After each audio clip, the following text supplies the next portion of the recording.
Ahanamuktada ngasigi Pukning Warol thorom meeting tabiri besing punamoku James saguzamna taramluk chari konona khurumjari ngasigi Pukning Warol ge season nazari number 9077282001 screen da lejare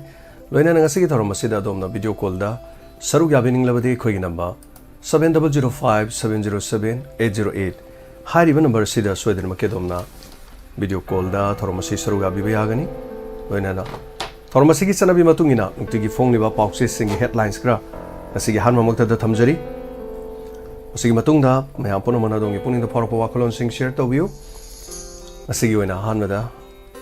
nuktigi phongliba pause sing sanale pakti ga hamda lokachage mathang nuktigi diamond gi studio da fangjaba tongan ba nuktigi phongba pause khradagi lokthokjaba headlines asigi thormasibu meeting tabiri vice com da madi gtpl cable network Lona Diamond TV Facebook amadi YouTube to link sin birogli ba punomapu hanhana thagachari hanana kai khumnajari sigi thormasigi hanwa makta danukti gi phone liba pauche sanale pak sti hanwa lokachari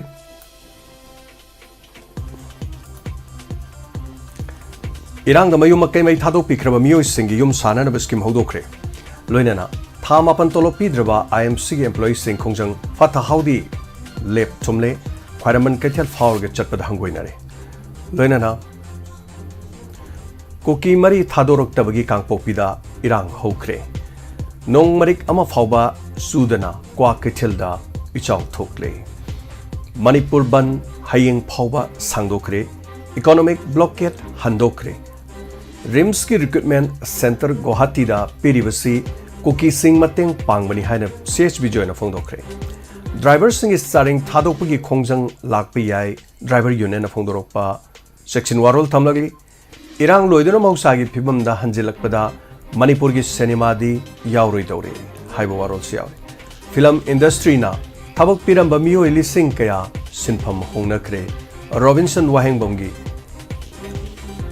ngasigi akupa marol sanale paki pause sian maroi ba paudi yauri loina na pandamgi headlines da ban November gi tang trama thoi fawa sang to kre mioi bagi minung siang lagi mung manung da kusina biro apopi sing na phongdok warol mang ki bangang ani phangna na balenga no kono angang ani gi thawai laibak na leblok pangai duna rei thopi ganu political party tarana phongdok warol yauri ningol sako bunu meter chara hen bagi khongjang sangsin biu haina thawai mirel na phongdok kre kuki separatist sing na mijeng thamlaga pangthok ka dori ba rims recruitment khudak ta lepka da bani song tham bijoy PMUY gi gas connection da sale changde harik lagasu PB gano DC Sobasna loinana kul ngakpaga kuki khulai paiba singa khut thonage taurure haiba warol loinana MU da cancer awareness screening pangthokre mairoi singna tidim lambi da khongjang sangsin khre ningol chakobi thoram pangthopi gano loinana dukandar singna poche gi mamal hena yonbi gano PPCM na phongdorokle Minister na jal Diwali khongchat lam thakre loinana kanglei pak ki mairagi headlines to sukuki militants in a koktrogama de tangjeng maning lekaida nomai kapsin dunal narakre CRPM na sukuki militants in bunker marfugama thoida motor cell kap to ne tek tokre hayeng ayuk pung mari gi ban November gi tarama thoi fawin util pungama fawna tam sangtokre JC tera khongsang mi maning da kuki militants in a bomb amadi nomai kapsilakre mahiroinu pamasani potho haiduna paksana Bairoi amadi miyamna khongchat mifam na chingba pangthokre loinana nongmai kapsilakpadagi wakat mifam phangkre thobal khetri da workshop amadi sangoi tumna mai chakpada lupa lakh kunga manga gi malchang mang takre haiba pau yauri loinana poche gi mamal hengana yonbi gano haiba PPCM na phongdorok wafam the price list thepio haiba warol yauri Manipur thugaina basiliba koki singi game plan rims authority ne karimata khangdrabra CSB joy Tawal district Pradhan Mantri Ujala Yojana 2.0 gi makhada mioi chamagani fuhum doida LP gas yan thokre loinana Babina diagnostics ki nifu subamapok kumon pang thokre Babina diagnostic kamadi North East khwaidigi chawba laboratory lab ama oire hana Dr. W na phongdokre loinana airna kapat songtun lang liba premai te LMG na lupa lising kun taipung loinana kusinakre Huyelan pau gi headlines kra pijarabda Avinas amasung Anthony thiba khangdabi wathok de JC ban ayeng nutil pong ama paw sang thokre loinana tampakta landarakpatagi ngakthokpada leikidraba tribal matters mingtholaba singi leiron chanbagi wafam lekhai takidre AK Misra amasung official sing helicopter na Churachandpur chatuna ITLF ka unaduna wari sanakre loinana nupa masa anigi thawai kalu haiba loina tabidrabdinga sigi asidi makha ke aga no bokhongsan sangsilagana haiba political party gi ufam yauri tholiba thodo punamakom na yengseli crime amata tumini yengduna leithok loi haina se minister na phongdor kli loinana Impal tamna pusilapanga yerum alu amati telawna chingba pumlaba matungda ansamgi economic blockade hantokre loinana koki militant sena nomai amasung bokap silapa leptri lan mayok nariba hongkat sing sada kungani fan loinana di amati rasan mani pibina bachi minister wakat kre nomidang isak thongbanangdana thawai tabu mangdragadi haiduni sagi yum inkol thadong umlaga hingnabagi damak lanjelakibani haiba ikaugi khunja amagi hakthenaba paudong asigi Uyalan paugi maroiba paugi aure silo silakуда ponphonggi headlines kajitang pijage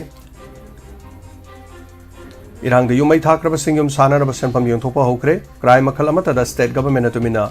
leite haiba pungkun mari monitor tawre haba manipur chief minister na phongdokpa wafam yauri lupa lak mapan henbagi kwa maru fare loinana miyamda aingi mateng pibagi model khara manipur chanana honagani chief justice interlocutor AK Mirshana Churachandpur chatuna travel singbu unakreba pawsa manana yaure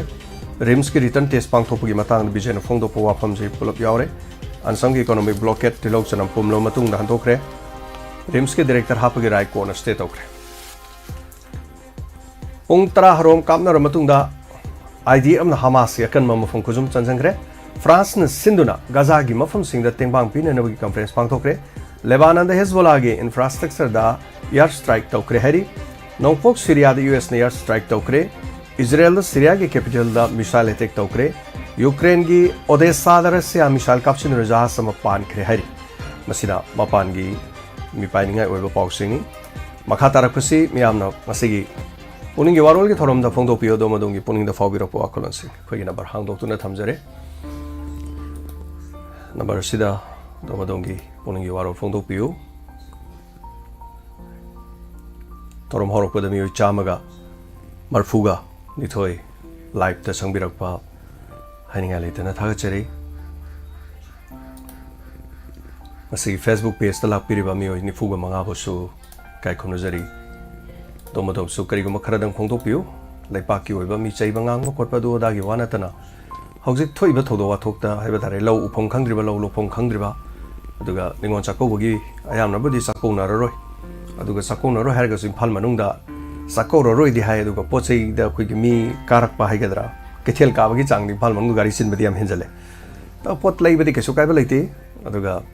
sakoro roi harga sung sagi kaithel di chin be hen kale hai tare yam kana ngarang na handegi ni phal manung si khre hen chin bo oire adubu masigi banna kare kare effect lady hai ba hoju si phal manung do ori basigi video so live on ucharake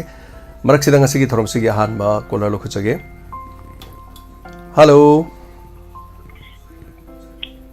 Sana mangang sana ni. Taram luksari yamba asigi thoramasi. Wahai yam tang kangkul lam tani jage kangkul lam ta thajage yagado. Yagani yamba gi yawa parai thambiu. Ngasi di ban na oibni na sendokte do tawduju ya da ban je tawgi tamung da bani adu imung da thokpa thokdok di khalaga khoju sapo ja jari. Wang na ba hemalu singi sinung hotegi center ba lura ganga gi pummana da iselgum kongo na mapai jago kongo na jago saba itat irai phajaba pummana da ba irai do ngasi di james ku jangi ro ni mana lauri bise dama do ure hetta manuai sumang lilade yengwe hetta ninki jai film de ure hetta pa iro script writer do ure hetta wate do public performance ure hetta nuai awaya kom atema adagi isai sapoda oire lilagi phampak myamda oide bui nungi changchalo ka jam se ku jam te oirami awa temang bra chat awa mayam le tala chat para jam se ku jam te oirami aduna jam se ku jamna mafam chaluba khudingda inspector tayai sanariba role je onthok na phajaga ba masi reality ni haina aina lojai masi sawon puba sumanlai haiba he devata gumani de kanoje jem sekujam je thank you dam aduga loina na mamangi sahi haidi mamang da hau khaba ning thok pam da mayamna moina ning thok dugi moji kari haitare chekharong kumba bada moji record mayam isan maji boy pandit mari na tana ga tha taruk da sahi da le evening jem saku jamna mafam do chalo reality kota da iba have say akogi recorda adum lehor go dawni mamang gi maming matha tang khangda bu kayam yawi bani hawjiti akogi hawkiba thogdok se inspector tayagi episode adukni aibe se machi manipura hamni haina ha maktara ai thamjage jem sekul jambo punamak akogi thogdok se jem akogi hadaki mi gi thogdok se jem sekul jamgi inspector tayagi loina yawre adubu inspector tayagi hujiki me kainogi wari ji amuk tak khre kamai to no jamin dar re lagadi warna ngai to orgo ju mari continuous orgo di heno jo mung ngai ga do ba akoi hujik lauri ba shanti pami shanti hanjale ena la iba shanti ju no makang ni shibagi lai kadaba oina la iba shanti raba shanti de la eba aduga laudi ba lai phajo mayam do kadaba oina ba la iba shanti raba imphal manungda mi khara haji shanti khara bang shanti habi yaro yam chome papi soren apumbi shahin saba mayam sina insan dona makoji kimai sumniba wadagi huibu haigada lamhuibu haigada hui amom na setuna hujik laibak thugaine tawjibo akoji maitei nong sajin na dum yengeba akoji wareba moi jong dang maitei nong sa mayam jira amtang sikhai da khas bagado badu shanti du oigado ne Premila Sanari Mamse, Pura Kudi Oemi, Premila Mayamse, Amada Songa Kuyang Ware. Ado, Ujit Moina Ujit Sanariba, Moina, Akogi Manipugi, Laga Kogi Manipugi, like Pak Moina Kudum Sanina Sang Kangu Jinja, which is the Muk Tonga, which is Sakre, Mojuno Makanga. Chome ku tong sakhreba aduna moina ko gilai pak si tawne abi kabidu jo roi abu moi mari pak oni na lak pa kamu ju moi ku tong sakhre o ju moi asonda chen kizida lupa chania ke je zong bu pi aire ari khamen asimina lupa sam dena sam kun bu pi aire tilo kizida sam dena sam sa tilo kizida sam ke pi aire ayam no ware da haine adu akogi number 1 aina hajening mamna akogi border fencing mayam je akogi okul dagina a chakpi karombogi fencing jiba phajana tawbiraba ar gi mahutta bsa bo simbiraba aduga nrc chanalaba adu orgadi aduga patak na coming operation tolba aduga loina na unified command chief minister ki power ne ba ado kamai to khonde chief minister ki state ki kaino jibo moina pahele jibo chief minister ki kamai to khonde mi na pa ju ade state na pa de doni chief minister unified command ko chief minister na pa na ba amtong hone biu aduga hai ba border fencing ban to biu ar mo to bss sinan biu aduga nrc sanan biu aduga akoi shanti lakade ba shanti ne haraga mi shibgi lai kapagi shanti da koi pamjatre ware ba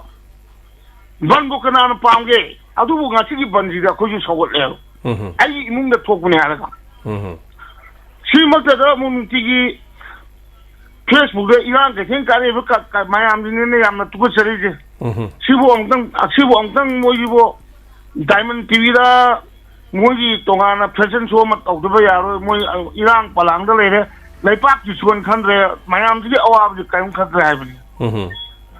띠얼바 마땀 마야암 마땀 띠얼바 마땀 학 TV 보기도 막다 이까이 굽나저리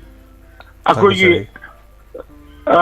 제임스 구잠보 Tagachari yamba mayam na machang oiba wafam sing thambiramba haibatai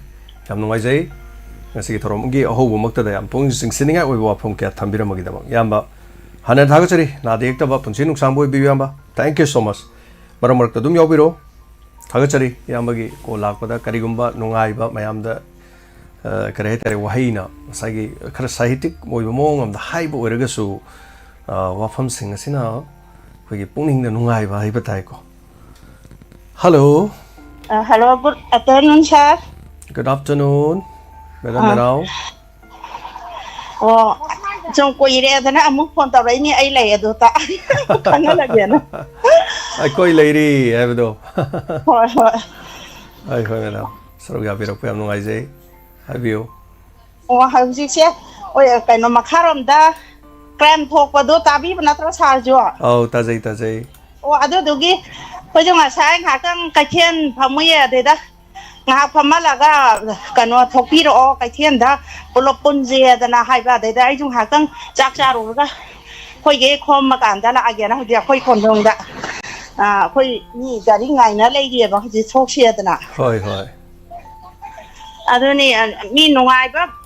bún chiếu cái đó bắt đầu, hai bang lần đấy sau này cái yam phát ba. Cảm gu hay đa nên sao? Mỗi nó khôi bộ xuam ôn lịch chứ, tham ô cái phụ bằng âm địa ba. Ado karibu hai rồi nè, khôi là karibu ngâm muni ado tàu đấy ado bu mai ông nào bắt ta vậy? Ado na. Thare sao mai anh sẽ bắt tàu ado na ado. Lại mình nói chứ khôi amata cái nó tàu cũng chả nai ya cũng chỉ hai cái gì, nó tên là ai chỉ hai bằng khăng cái. Thank you, madam. Ado hojikti kaithel di phamdre adu di ko ngasi di bansulei bani na. Ngasi kaithel phamdre hakang bo di phama me. Deida mayam kan tau biro chang biro thongon biro ngasi gi dis mai na yam chaba problem di lei bani na. Kan no pere khole ha bia khoi ja dum loi chang na ra kan da di thong na ba khoi tau di. Yam phare madam leipa ki tau da ba ya da ba hai ba tare ni ko. Chen ba ya roi do bane ba se gi thabak si di. Ngasi ai mung da thok te na akhoi lei thok ba ya ba na te hai ba tai. Thank you, madam. Saruga birakpa.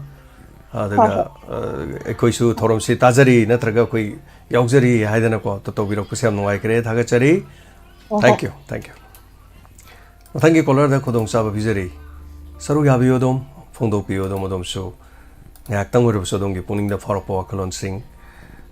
Adom dong gi thamoi degi phoropo khalon sing da khudol tambisi. Hello.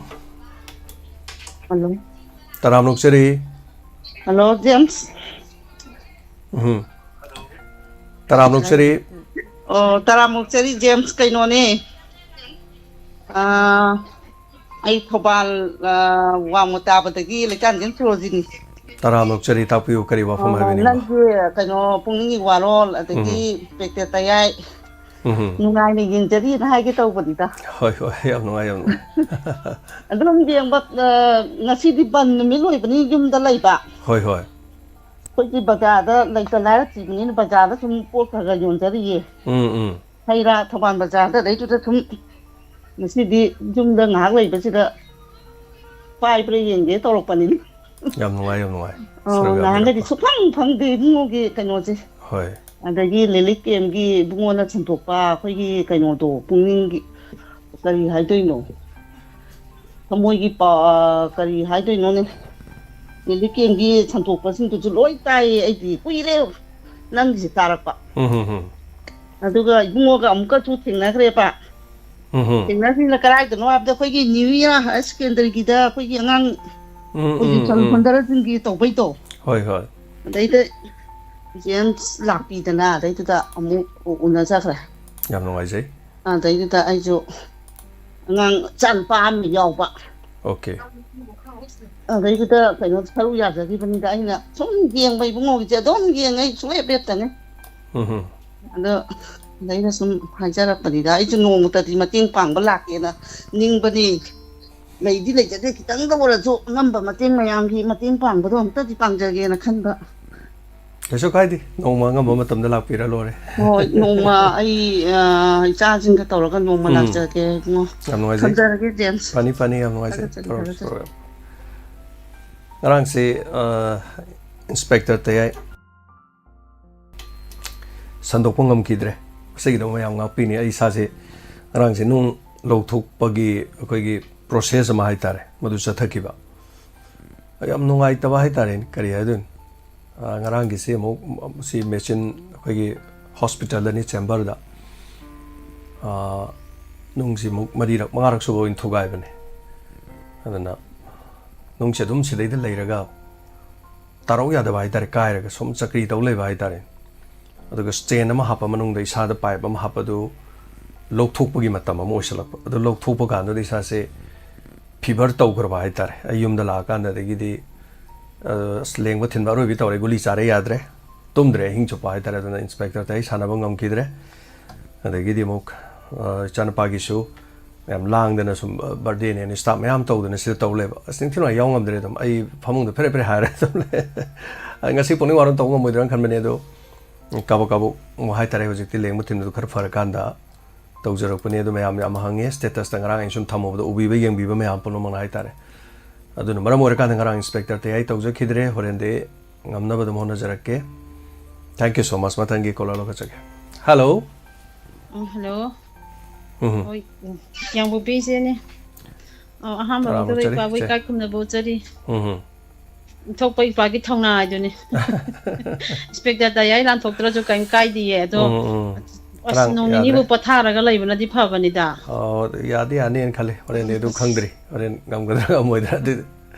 ꯄꯨꯛꯅꯤꯡ ꯉꯝꯗ꯭ꯔꯁꯨ ꯅꯣꯡ ꯋꯥꯔꯣꯜꯁꯤꯁꯨ ꯅꯤꯅꯤ ꯂꯦꯞꯊꯣꯛꯑꯒ ꯑꯗꯨꯝ ꯂꯣꯏꯔꯦꯗ ꯂꯩꯔ ꯑꯗꯨꯝ ꯌꯥꯏꯗ ꯊꯧꯔꯝꯁꯤ ꯑꯗꯨꯝ ꯇꯧꯕꯤꯅꯕ ꯂꯩꯇꯕꯅꯤꯅ ꯄꯨꯛꯅꯤꯡ ꯋꯥꯔꯣꯜꯁꯤꯁꯨ ꯍꯥꯏꯇꯥꯔꯦ ꯑꯁ ꯉꯁꯤꯁꯤ ꯄꯨꯛꯅꯤꯡ ꯋꯥꯔꯣꯜ ꯇꯧꯗ꯭ꯔꯗꯤ ꯉꯔꯥꯡꯁꯨ ꯇꯧꯗ꯭ꯔꯦ ꯃꯤꯁꯦ ꯂꯣꯏꯅ ꯑꯗꯨꯝ ꯋꯥꯅꯕ ꯇꯥꯔꯦ ꯃꯌꯥꯝ ꯊꯧꯔꯝꯁꯤ ꯅꯨꯡꯁꯤꯕꯤꯕ ꯃꯌꯥꯝ ꯂꯩꯕꯅꯤꯅ ꯑꯗꯨꯝ ꯅꯝꯗꯅ ꯑꯗꯨꯝ ꯇꯧꯁꯜꯂꯦ ꯍꯥꯏꯇꯥꯔꯦ ꯑꯗꯨꯅꯦ ꯍꯛꯆꯥꯡꯗꯗꯤ ꯁꯣꯛꯀꯗꯕ ꯃꯥꯜꯂꯦꯕꯀꯣ ꯍꯥꯎ ꯑꯗꯣ ꯍꯣꯏ ꯑꯗꯨꯒ ꯉꯔꯥꯡ ꯏꯌꯥꯖꯤꯃꯤꯒꯤ ꯕꯥꯔꯗꯦꯅꯦ ꯍꯥꯏꯕꯗꯣ ꯑꯩꯈꯣꯏꯗꯤ ꯉꯔꯥꯡ ꯄ꯭ꯔꯣꯒꯥꯝꯗꯨ ꯅꯪꯅ ꯎꯂꯦꯟ ꯊꯣꯛꯂꯛꯀꯥꯟꯗ ꯈꯪꯉꯦ ꯇꯥꯔꯦ ꯑꯩꯈꯣꯏꯗꯤ ꯈꯪꯍꯧꯗ꯭ꯔꯦ ꯍꯥꯟꯅꯗꯤ ꯑꯗꯣ ꯏꯆꯥ ꯀꯩꯅꯣ ꯏꯌꯥꯒꯤꯗꯃꯛꯇ ꯄꯨꯟꯁꯤ ꯅꯨꯡꯁꯥꯡꯕ ꯅꯥꯗ ꯌꯦꯛꯇꯕ ꯑꯗꯨꯒ ꯃꯌꯥꯝꯒꯤ ꯁꯦꯕꯥ ꯃꯇꯣꯟ ꯂꯣꯝꯅ ꯇꯧꯕ ꯉꯝꯕ ꯑꯣꯏꯁꯅꯨ ꯊꯦꯡꯛ ꯌꯨ ꯊꯦꯡꯛ ꯌꯨ ꯑꯗꯨꯒ ꯀꯩꯅꯣꯁꯦ ꯍꯧꯖꯤꯛꯁꯨ ꯃꯈꯥꯔꯣꯝ ꯑꯁꯣꯝꯗ ꯕꯤꯁꯦꯝꯄꯨꯔꯝꯗꯗꯤ ꯈꯨꯠ ꯊꯣꯛꯅꯔꯤꯑꯕ ꯄꯥꯎ ꯑꯃ ꯇꯥꯏꯌꯦꯕꯀꯣ ꯑꯗꯣ ꯑꯩꯈꯣꯏꯔꯣꯝꯒꯤꯁꯨ ꯑꯗꯨꯝ ꯍꯥꯟꯅꯒꯤ ꯑꯗꯨꯃꯥꯏꯅ ꯍꯥꯃꯨ ꯍꯥꯃꯨ ꯑꯗꯨꯝ ꯇꯧꯋꯦ ꯉꯁꯤꯁꯨ ꯂꯧ ꯀꯩꯅꯣ ꯈꯥꯎꯕ ꯈꯔ ꯑꯗꯨꯝ ꯍꯧꯅꯔꯛꯑꯃꯤꯅ ꯑꯗꯨꯝ ꯍꯨꯏꯆꯦꯟ ꯈꯣꯡꯉꯛꯑꯦ ꯂꯥꯎꯊꯔꯛꯑꯦꯅ ꯇꯧꯅꯗꯅ ꯑꯗꯨꯝ ꯇꯧꯋꯦ ꯄꯨꯂꯤꯁ ꯊꯅꯥ ꯃꯌꯥꯝ ꯉꯥꯛꯑꯒ ꯍꯧꯖꯤꯛ ꯀꯟꯅ ꯈꯥꯎꯅꯔꯤꯌꯦ ꯑꯗꯨꯒ ꯑꯩꯈꯣꯏꯒꯤ ꯅꯨꯡꯉꯥꯏꯐꯝ ꯑꯃ ꯏꯈꯪ ꯈꯪꯗꯕꯒꯤ ꯐꯤꯕꯝꯗ ꯑꯗꯨꯝ ꯂꯩꯌꯦ ꯀꯔꯤ ꯍꯥꯏꯗꯣꯏꯅꯣ ꯈꯪꯗꯕ ꯑꯃ ꯑꯗꯨꯒ ꯀꯩꯅꯣꯁꯦ ꯑꯩꯈꯣꯏꯅ ꯁꯨꯝ ꯀꯩꯅꯣꯗ ꯀꯔꯤ ꯍꯥꯏꯗꯣꯏꯅꯣ ꯐꯦꯁꯕꯨꯛꯇꯅꯤ ꯈꯪꯗꯦ ꯁꯣꯁꯦꯜ ꯃꯦꯗꯤꯌꯥꯗ ꯑꯉꯥꯡꯁꯤꯡꯁꯤꯅ ꯉꯥꯡꯅꯔꯤꯕ ꯃꯌꯥꯝꯁꯦ ꯍꯨꯟꯅꯕꯅꯤ ꯈꯪꯗꯦ ꯈꯠꯅꯕꯅꯤ ꯈꯪꯗꯦ ꯇꯧꯔꯤꯕ ꯃꯌꯥꯝꯁꯦ ꯑꯗꯨ ꯌꯥꯝ ꯑꯩꯈꯣꯏꯒꯤ ꯇꯥꯕ ꯌꯥꯗꯕ ꯃꯌꯥꯝ ꯑꯃꯁꯨ ꯌꯥꯎꯋꯦꯕꯀꯣ ꯁꯨꯝ ꯑꯗꯨꯒꯨꯝꯕꯁꯦ ꯑꯗꯣ ꯌꯦꯡꯉꯒ ꯈꯔ ꯈꯔ ꯑꯗꯨꯝ ꯇꯧꯍꯟꯅꯤꯡꯉꯦ ꯑꯗꯨꯒ ꯑꯩꯈꯣꯏꯒꯤ ꯀꯔꯤ ꯍꯥꯏꯗꯣꯏꯅꯣ ꯃꯣꯏꯅ ꯊꯥꯒꯠꯂꯛꯄ ꯄꯣꯠꯇ ꯑꯩꯈꯣꯏꯔꯣꯝꯅꯒꯁꯨ ꯄꯪꯇꯧꯒ ꯇꯧꯁꯟꯕ ꯌꯥꯝꯅ ꯌꯥꯎꯅꯔꯛꯄꯒꯤ ꯌꯥꯝ ꯁꯥꯎꯅꯕꯁꯨ ꯌꯥꯝ ꯊꯦꯡꯅꯖꯩꯑꯕ ꯑꯗꯣ ꯑꯩꯅ ꯍꯥꯏꯅꯤꯡꯉꯤꯁꯦ ꯏꯄ꯭ꯋꯥꯅꯗꯤ ꯌꯥꯝ ꯍꯥꯏ ꯌꯥꯝ ꯇꯥꯛꯑꯦ ꯑꯗꯣ ꯇꯥꯛꯑꯁꯨ ꯇꯥꯛꯅ ꯏꯟꯁꯄꯦꯛꯇꯔ ꯗꯌꯥꯏ ꯂꯣꯏꯔꯛꯄ ꯄꯨꯛꯅꯤꯡ ꯋꯥꯔꯣꯜ ꯂꯣꯏꯔꯛꯄꯗꯅꯦ ꯑꯁ ꯋꯥꯔꯤꯁꯦ ꯈꯤꯇ ꯁꯥꯡꯅ ꯁꯥꯡꯅ ꯈꯤꯇ ꯍꯥꯏꯕꯤꯔꯝꯃꯣꯕ ꯒ꯭ꯌꯥꯟꯁꯤ ꯇꯥꯕ꯭ꯔꯥꯅ ꯈꯜꯂꯒ ꯃꯤꯁꯤꯡꯁꯦ ꯈꯪꯗꯦꯅꯦ ꯏꯇꯥ ꯇꯥꯗꯕꯁꯨ ꯃꯌꯥꯝ ꯑꯃ ꯌꯥꯎꯕꯗꯧꯅ ꯇꯧꯋꯦ ꯑꯗꯨꯅ ꯌꯥꯝ ꯋꯥꯏꯑꯦꯕꯀꯣ ꯑꯩꯈꯣꯏꯒꯤꯁꯤꯡꯁꯦ ꯈꯪꯗꯦ ꯑꯩꯈꯣꯏꯒꯤ ꯃꯌꯥꯝ ꯑꯩꯈꯣই ꯃꯩꯇꯩ ꯃꯆꯥ ꯍꯥꯏꯗꯣꯔꯤꯕ꯭ꯔꯥ ꯃꯩꯇꯩ ꯃꯆꯥ ꯃꯌꯥꯝ ꯁꯤꯙꯔꯁꯨ ꯁꯥꯎꯅꯤꯡꯕꯁꯨ ꯌꯥꯎꯏ ꯒ꯭ꯌꯥꯟ ꯇꯥꯗꯕ ꯃꯌꯥꯝ ꯑꯃꯁꯨ ꯂꯩ ꯍꯣꯏ ꯒ꯭ꯌꯥꯟ ꯇꯥꯗꯕ ꯈꯔ ꯂꯩ ꯑꯇꯥꯕ ꯈꯔ ꯂꯩ ꯇꯧ ꯇꯥꯕꯅꯤꯀꯣ ꯑꯗꯨꯅ ꯑꯩꯗꯤ ꯏꯄꯥꯗ ꯑꯣꯏꯅ ꯁꯨꯝ ꯃꯦꯁꯦꯁꯇꯨ ꯌꯥꯝꯅ ꯈꯔ ꯁꯥꯡꯂꯞꯅ ꯄꯤꯕꯤꯔꯣꯅ ꯈꯔ ꯁꯨꯝ ꯍꯥꯏꯅꯤꯡꯕ ꯍꯥꯏꯇꯥꯔꯦ ꯑꯩꯒꯤ ꯋꯥꯈꯜꯂꯣꯟꯗꯒꯤ ꯑꯗꯨꯅ ꯏꯄꯥ ꯅꯥꯕ ꯊꯨꯅ ꯐꯔꯣ ꯅꯥꯕ ꯌꯥꯗꯦ ꯑꯁ ꯍꯣꯏ ꯆꯦ ꯑꯩꯗꯤ ꯅꯣꯡ ꯅꯤꯅꯤꯕꯨ ꯄꯣꯊꯥꯍꯟꯅꯤꯡꯉꯤꯗ ꯁꯣꯔ ꯍꯣꯟꯕ ꯑꯗꯨꯅꯦ ꯌꯥꯝ ꯋꯥꯅꯦꯕ ꯋꯥꯏ ꯋꯥꯕꯨꯗꯤꯀꯣ ꯍꯣꯏ ꯉꯔꯥꯡꯗꯤ ꯑꯁ ꯌꯥꯎꯍꯟꯕꯐꯥꯎ ꯌꯥꯗ꯭ꯔꯦ ꯍꯥꯏꯇꯥꯔꯦ ꯑꯗꯒꯤ ꯑꯗꯨꯅꯤꯅꯦ ꯐꯝꯃꯦ ꯑꯍꯤꯡ ꯆꯨꯞꯄ ꯐꯝꯕ ꯑꯃꯨꯛ ꯂꯩꯔꯦ ꯐꯝꯕꯁꯨ ꯑꯃꯨꯛ ꯌꯥꯗꯕ ꯑꯗꯩ ꯂꯦꯞꯄ ꯐꯗꯣꯏ ꯑꯃꯨꯛ ꯂꯦꯞꯄꯤ ꯑꯃꯨꯛ ꯐꯝꯃꯤ ꯑꯃꯨꯛ ꯆꯦꯞꯄꯤ ꯑꯁ ꯑꯩꯅ ꯇꯧꯖꯔꯣꯏꯕꯅꯤ ꯑꯗꯣ ꯅꯨꯡꯒꯤ ꯀꯔꯤ ꯅꯨꯡ ꯑꯣꯏꯔꯖꯥꯠꯅꯣ ꯃꯤꯗꯣꯛ ꯌꯥꯝ ꯆꯀ꯭ꯔꯤ ꯑꯁ ꯇꯧꯔꯤꯗꯨꯕꯣ ꯌꯥꯝ ꯑꯣꯠꯄꯁꯦ ꯀꯔꯤꯅꯣ ꯈꯪꯗꯦ ꯑꯗꯣ ꯍꯣꯏꯅꯦ ꯃꯔꯤꯔꯛ ꯊꯨꯒꯥꯏꯔꯦꯅ ꯑꯩꯅ ꯉꯔꯥꯡ ꯁ꯭ꯇꯦꯇꯁꯇ ꯊꯝꯃꯨꯕꯗ PC Nandarani Hogi Kongchat Ki Haitare Ko Imana Video Nengon Nang di Marira Kaktangai I di Nipalak Surum ne ma here ne oima ma di Nipalak Suri edo ngamaro hangdogo present tawdorom ne ma share tawre ayukta ate sanupi amso haire asda isu marirak sure anirak sure adu tawre da tawre mai keno se pinare yaraga di operation tawdana tawdu ne kidney du phibam du kitang sokpani na kidney du khutlu bai du kidney du gi mapunsi khara sokada ba haitare yaraga di tara aga di sini aduna tawbane che adu pipe ama yawbu su yam noi taba du pipe tu bu de muk sat ki ba du sat paduna muk khena haitare adu fever so muk toksalak ba haitare ni che How's it? I'm not going to say, I don't know. She don't want to have Thank you. That's it. Wait, the Mapumoina, Rang Inspector, the Karigi Laki, the Vano, the Karigi Togi, the Vanoina, Yam Hungry, Mam, the Hing, the Nongalaga, Yam Boyvenina, message to Paira Lerame, I Hanmungam de the Rang Smite, he has a kernel white than a tower, my other ma'am. Pukning Warol, ma'am, Saint Doctory, I don't know, ma'am, so Tajan of Nana. Haitare video ja koi tawi mo chana na mamne matema hello thagachari call pai khapaga thamgre call to view rausum siba thagachari listeners study one day caller ke ai no okay spectator te ai thiba phangdre kumal lemba the ngarang si tau gidrobane aduna ngasi horen phukalaga idum to ngam na bona jarake ngarang jai sar phibam khara yaagi dadana pura fever tawro lekidana haitare ahing chopa guli ge sar guli gam sangidre hello ming amade lei famai hello ai thongju patu se janaki tram lokchari se tapiu kari wa fam habini as nang nai ha do da ai di matha kai nai puming waron phongtora roi de khan mada ngarang dikha thiengal to ko nang nung gi chani ha re di masit to asak khwane nga di mo khong thamangai le re oh no we la to di sa da ngai to bang poi ji kai nu kan no ngai le ni thamak ta ta aduni ne ado daw yaudre hai tare ne ko na ba massage ai je phammaga ai try tawrame ngam bara yenge na da saje sukpa leng bara dum henjala ba adai di chaba su yadre ade pangan da sum sonjale adai di mo tumaga phagadra na mo pungkhai ma tungge olen noi program do pungkhai ma sangdaro ai pungkhai si manung di yabre yenge na mo ka mai loi mu thalaga mu tumme pre haira leira ba yadre dum sade olen yara roi si di hanagi hanjanba tangkak sima dum thabam thok tharase mayam na nang phajan lau tho mo masigi di tayai no bu tawro roi hayeng tawrage haina habiro na mai tawramani haitar na la bu di pai le te hoi ang di no mo gi yeng au dra ga di sa what pa dong na ma tawi nang na ni ha da ko di pa khale ne hoi ko ju san ai san hu da bu di mu na bin jalin haitar kara adune do thank you pa ye du lak de ko ji ma tha sai adu mona jara ke tam no ko thame thank you thagachari hauji imphal da oriba mong do ni imphal da chana riba gari chana riba daga mi chana da bagi mong gari macha khra chali bisana tana hana gum imphal da mi krik ina bagi mong do dinga si bansina haiba tare apan badum pire adugi video do ni mayam do honjari bise videos thabi raliba koi oja anan thank you so much video share to biro pagi dama masini phaba mayam haiba tare koina Pukning Warol gi mateng dagi koina to bai ai khangan bai ai masina taba video so do mai ucharake LMG na khudaki oina tengbang bikiba amasu thobal khetri lekai de leba sana som ya school amadi menjen gi mamang sangoi amadi thangyot subham ani loinana phau kai ani car ani gari macha hum mechin kaya maina tumna chakre LMG na khudaki oina lopali sing taragi mateng pangre so namwai LMG gi team na hariba sigi dama athuba da mateng pangbi ba haiba tai LMG gumba khayam leiraba adu rabadi awana da adaki mateng pangba hinarkan so thagachari diamond donors ki su ekoi ngasi ai hakchang jigi phibam china nei tang tarain thoi sai gumba sida chachiran tormani dubu ningo chakobagi hek matung hodai du da chatnaba tawjarage mayam su saruga bio phayeng da chatminarasi phayeng gi chaladu gi damak angam mateng lopal sing kontrani fuda warba su mateng pangminaru se mayam asangbadi loina yaubiyo sangdabana sangdabo oirasu aduga haribasida khoi tengma minasi phayengi chal haijaribasi karigino mapuroiba phayengda leikhidraba aduga pikliba macha ma hondoknamba macha nungsirabadu ipangi numit tang kunga tarukta ipan solaga mathanggi tangda haijabatai makhui lanpham aduda thawai thakraba aduna chalduna hozik mage angang duga lehori bai batare yam senar ge ding siraba mapureba gi khudol aduga angang sunupani adama sigi dema pukchel manaba wakhalon manaba kya ge mateng ga loinana koina sangsina bhona jabada tengbang birak sing koina so laukthok jari aduga hariba sing asi mateng pangminarusi satminarusi asangba makhedi yaubiyo hekningo chakoba loiraga hek mathangi aduda khoi kari kari toba yabage habadu yeminasi aduga ngase LMG na tengbang kiba sangoi tumna chakiba gari tumna mai chakiba mafam aduni screen do honjari base asigi damak LMG na rupali sing tara tengbang kre hanana thagachari LMG daga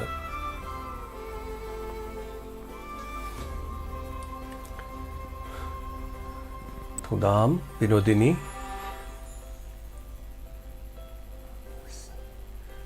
kari managa haino chaning managa sinta o sidami shiga fulaga thapiyo fabani thagachari hello mingalai phone ima nongmai bungi ma me mane tarabachari ima me ma kari kari ngasi wafam thambininge tapiyo ai do kenta thamaroi ge lan gi thopa tawrasu nongamdre akhoi ju chatnana ba sem sarage aduna pharani ibungo zo pai nung loi lokthok khamina wai bi sang sang isa sa engon nei lokthok bodong bu tawida abdin ha ngai ibungo na yawi sum habdo khoi koinum taw budo aduna pharo na bado ngarang do aidine kari hari hanjan bado deli kem hanjan bas anate akhoi hana ge inspector ya hanjan bado nida lai de misina ko ko mon bu tai na ri he kainom tawrak chani da he choi mang ja ne bako aduda dum hang uidhaba ma pa charaga idin loisan bata hogdreba ho loisan bata daraga di ngai roidaba amadu ada masibu kamai tawjan hojik su dunga e nirmala gi mu kaino gi mu chingka tari ne ba moi kari leijano thamaroi da jara kitang thengdai da nanga si jo aina na ba phatra jala thamaroi da jala na moi na he thoram tau ki ba sing jo aise loisalam dai chingela yi adu di kem haidreba duga ngarang gi duna mu ole na tawdo ina loi chingala ka na yenge dugadi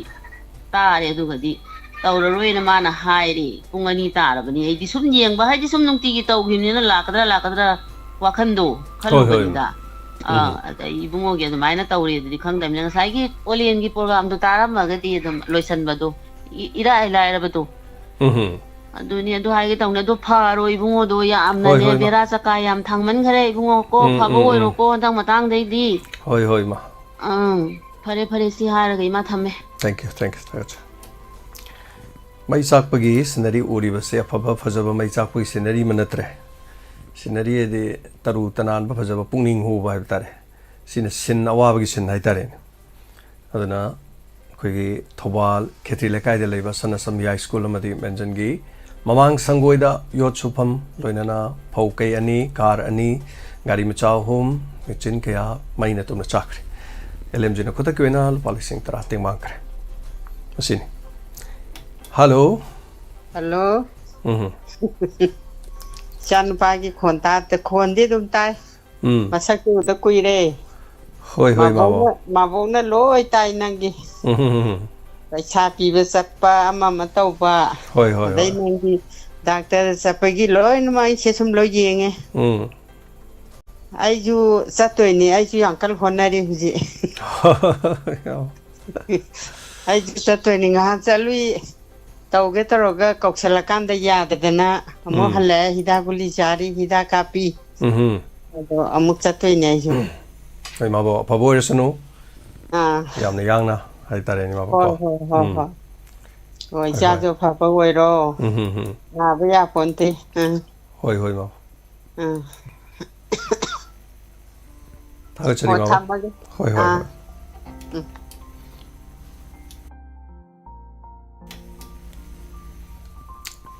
Sarugabi Fondo Pio Domodom Sodong Pukning Warol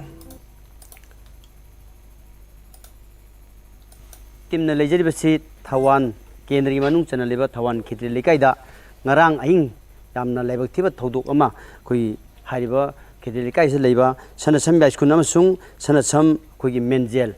ani gi khogi kaino thangjam haiba tare habdi thang sananabagi khogi adugumba center ani leba aduga gari macha ahum car ani aduga phoina phobot ni phumuk ase ngarang baro patung asida koi maina tumna chakhibi paw ase koi like mandi group ki member obirba Dr. Itin maibamna koi photo tharakpadi koi je thamoi de yam tujung mama phawba adu kutakta mateng pangje hadina lakchabani thamjangi wafamdi tambangam daba miyoibagi punsini dosagi manai haiba tare masina kanada hayengna kanada thokna haiba khangbangam manati maram aduna taragi sessional lingthong bai apun mana panganni haibagi wakhalonda lupa tara lupa chama khatang khaigan naraga like minded group sing asidina sahi ani makhai yomgi mamangdagi semna rakchabani maram aduna awaba tarama tamda thamoida nungaitaba phawribado ekhoi ishorna mating pang haibani tengbang ba yaudana ekhoi minungsi khatani awaba kopangamde adubu matau karam tawna mating pangde haiba targadi yum lak kungi bhelu chai bhidaina lupa chama pirugadi madu kaya chanabam khangdabe yai adubu miyoi lisingamna khumjelagadi lupa la ama tadoribani hena nungai jaribadi khawan Khitri Lekai gi koi tang tram de pungi da marup se masi je tara thangana male madu sen khara chauna thangalaga ekhoi gi hariba khudung thiba ekhoi gi nangliba maina tumna lan thum chakraba ekhoi eside mating pangni haiba ekhoi pau tabdi yam nungai adubu amromda nakalomda misimna yahudabase yamna phai maramaduna mahu langpok mahuksa gi ba prakati ba khudung thiba tambanga manabate maramaduna miye koi hinglingaida awana tarba kaya singse masida ekhoi angam ba khaji khaina duna social media na ekhoi punamakse imung amaga sab manale maramaduna ekhoi awaba taba kanda matam chupada mating pangwinabagi wakhalon ase leiminasi loinana like mandi group matam chupada support tobiyu haibo phumse like mandi group ki maikedi ki thamjari punapu thagachari Thagachari Sarojit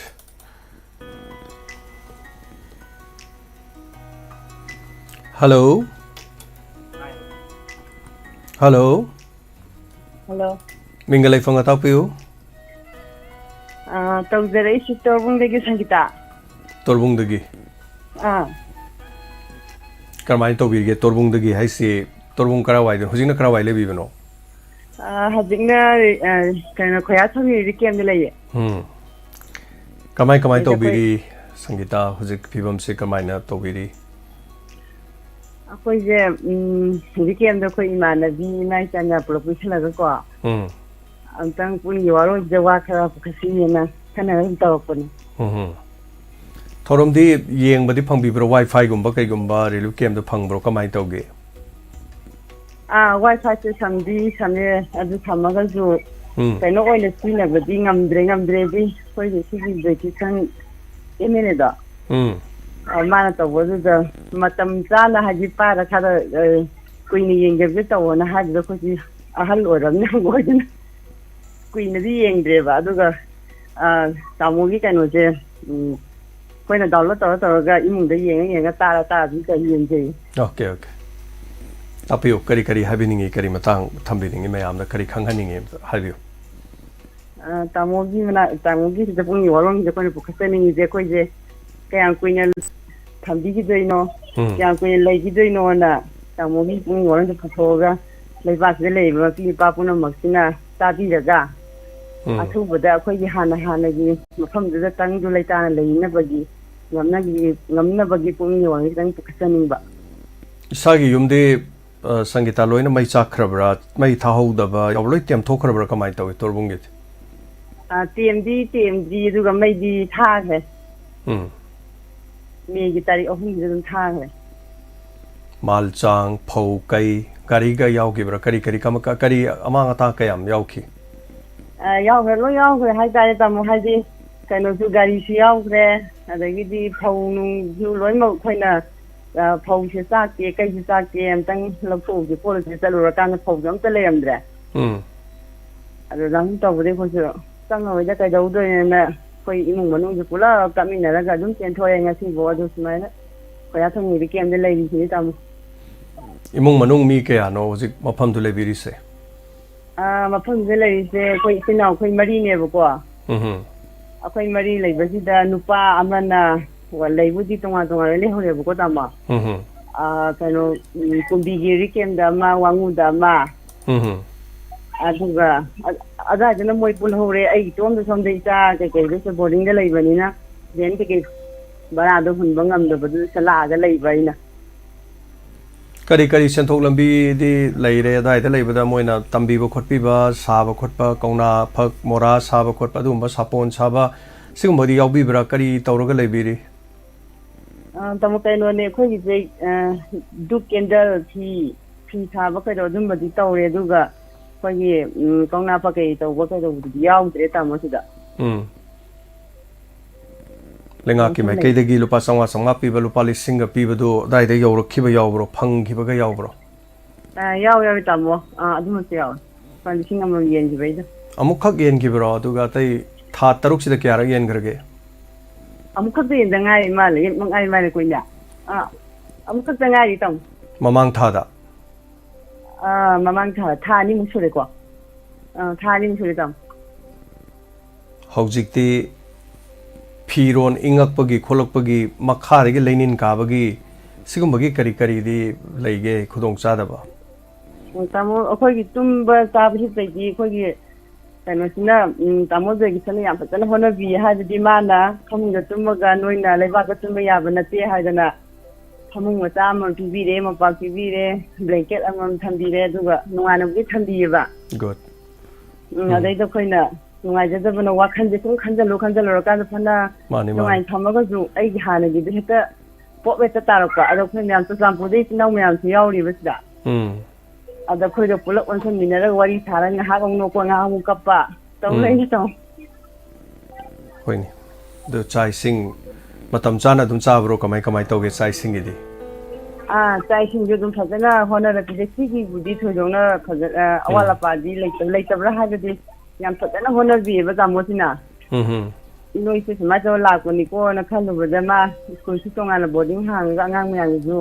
ꯂꯥꯏꯔꯤꯛꯁꯨ ꯇꯝꯍꯟꯗꯅ ꯌꯥꯝ ꯐꯖꯅꯗꯤ ꯍꯣꯠꯅꯕꯤꯔꯦ ꯍꯣꯠꯅꯕꯗꯤ ꯆꯥꯛꯁꯨ ꯃꯇꯝ ꯆꯥ ꯄꯤꯖꯩ ꯑꯗꯩ ꯑꯩꯈꯣꯏꯅ ꯆꯥꯅꯤꯡꯕꯁꯨ ꯍꯥꯏꯔꯒ ꯑꯗꯨꯝ ꯃꯣꯏꯅ ꯑꯗꯨꯝ ꯄꯤꯖꯩ ꯐꯖꯅꯕꯨꯗꯤ ꯑꯗꯨꯝ ꯋꯥꯠꯄ ꯄꯥꯗꯅ ꯊꯝꯕꯤꯌꯦ ꯍꯥꯏꯇꯥꯔꯦ ꯇꯥꯃꯣ ꯌꯥꯝ ꯅꯨꯡꯉꯥꯏꯖꯩ ꯑꯗꯨꯒ ꯁꯔ ꯀꯤꯁꯟ ꯈꯔ ꯁ꯭ꯄꯦꯁꯤꯌꯦꯜ ꯍꯥꯏꯇꯥꯔꯦ ꯃꯥꯗꯤ MLA ꯑꯃ ꯑꯣꯏꯔꯁꯨ ꯈꯔ ꯇꯣꯉꯥꯟꯕꯁꯤꯡꯒꯤ ꯃꯅꯨꯡꯗ ꯑꯃꯅꯤ ꯍꯥꯏꯕ ꯇꯥꯏ ꯑꯩꯈꯣꯏꯅꯁꯨ ꯌꯥꯝ ꯊꯥꯒꯠꯆꯕ ꯑꯗꯨꯒ ꯂꯩꯄꯥꯛꯀꯤ ꯃꯥꯒꯤ ꯀꯩꯅꯣꯒꯤ ꯂꯩꯀꯥꯏꯒꯤ ꯈꯛꯇ ꯅꯠꯇꯅ ꯃꯅꯤꯄꯨꯔꯒꯤ ꯌꯥꯝꯅ ꯑꯗꯨꯝ ꯈꯟꯕꯅꯤ ꯑꯗꯣ ꯌꯥꯝ ꯅꯨꯡꯉꯥꯏ ꯈꯔ ꯁꯨꯝ ꯇꯥꯖꯕꯗ ꯍꯥꯏꯕ ꯇꯥꯔꯦ ꯑꯗꯨꯕꯨ ꯏꯁꯥꯒꯤ ꯌꯨꯝꯗꯒꯤ ꯍꯦꯟꯕꯗꯤ ꯀꯗꯥꯏꯗꯒꯤ ꯍꯦꯟꯅ ꯂꯧꯔꯨꯅꯤꯀꯣ ꯃꯐꯝꯁꯤꯗ ꯐꯅꯌꯥꯝ ꯅꯨꯡꯉꯥꯏꯅ ꯊꯝꯃꯒꯁꯨ ꯏꯁꯥꯒꯤ ꯌꯨꯝꯗ ꯂꯩꯖꯕ ꯏꯁꯥꯒꯤ ꯌꯨꯝꯗ ꯁꯨꯔꯕꯁꯨ ꯑꯗꯒꯤ ꯁꯨꯗ꯭ꯔꯕꯁꯨ ꯍꯥꯏꯇꯥꯔꯦꯅꯦ ꯃꯐꯝꯗꯨꯗ ꯍꯧꯖꯤꯛ ꯃꯀꯣꯛꯇꯩ ꯍꯧꯗꯣꯔꯤꯅꯦꯕ ꯍꯧꯖꯤꯛꯁꯦ ꯄꯨꯝꯅꯃꯛꯁꯤꯡ ꯑꯁꯦ ꯑꯗꯨ ꯃꯐꯝ ꯑꯗꯨꯗ ꯏꯁꯥꯒꯤ ꯌꯨꯝꯒꯤ ꯃꯩ ꯆꯥꯈ꯭ꯔꯒꯁꯨ ꯂꯧꯐꯝꯒꯥꯏꯗꯤ ꯂꯩꯍꯧꯕ꯭ꯔꯣ ꯑꯥꯗ ꯂꯧ ꯂꯩꯍꯧꯋꯦ ꯎꯕ ꯌꯥꯗ꯭ꯔꯦ ꯍꯥꯎꯅ ꯎꯏ ꯍꯥꯏꯕ ꯇꯥꯏ ꯑꯗ ꯑꯩꯁꯨ ꯆꯪꯉꯨꯗ꯭ꯔꯦ ꯑꯃꯨꯛ ꯍꯟꯅ ꯑꯩꯈꯣꯏꯁꯨ ꯃꯗꯨ ꯁꯤꯐꯥꯏ ꯊꯅꯥ ꯉꯥꯛꯑꯒ ꯃꯣꯏꯅ ꯎꯔꯤꯕ ꯂꯧꯗꯣ ꯑꯝꯇꯪ ꯈꯥꯎꯔꯒ ꯄꯩꯈꯠꯄ ꯌꯥꯔꯗꯤ ꯅꯨꯡꯉꯥꯏꯗꯧꯅꯤ ꯑꯩꯈꯣꯏ ꯁꯨꯝ ꯇꯥꯕꯗ ꯁꯤꯐꯥꯏꯅꯗꯤ ꯈꯥꯎꯕ ꯄꯣꯛꯇꯤ ꯉꯥꯛꯑꯒ ꯈꯥꯎꯍꯟꯕꯤꯔꯦ ꯑꯗꯨꯀꯥꯟꯗ ꯌꯩꯔꯝꯗꯥꯏꯗ ꯆꯪꯕ ꯌꯥꯔꯣꯏꯅ ꯊꯤꯡꯉꯦ ꯍꯥꯏꯕ ꯑꯃꯁꯨ ꯇꯥꯏꯌꯦꯕ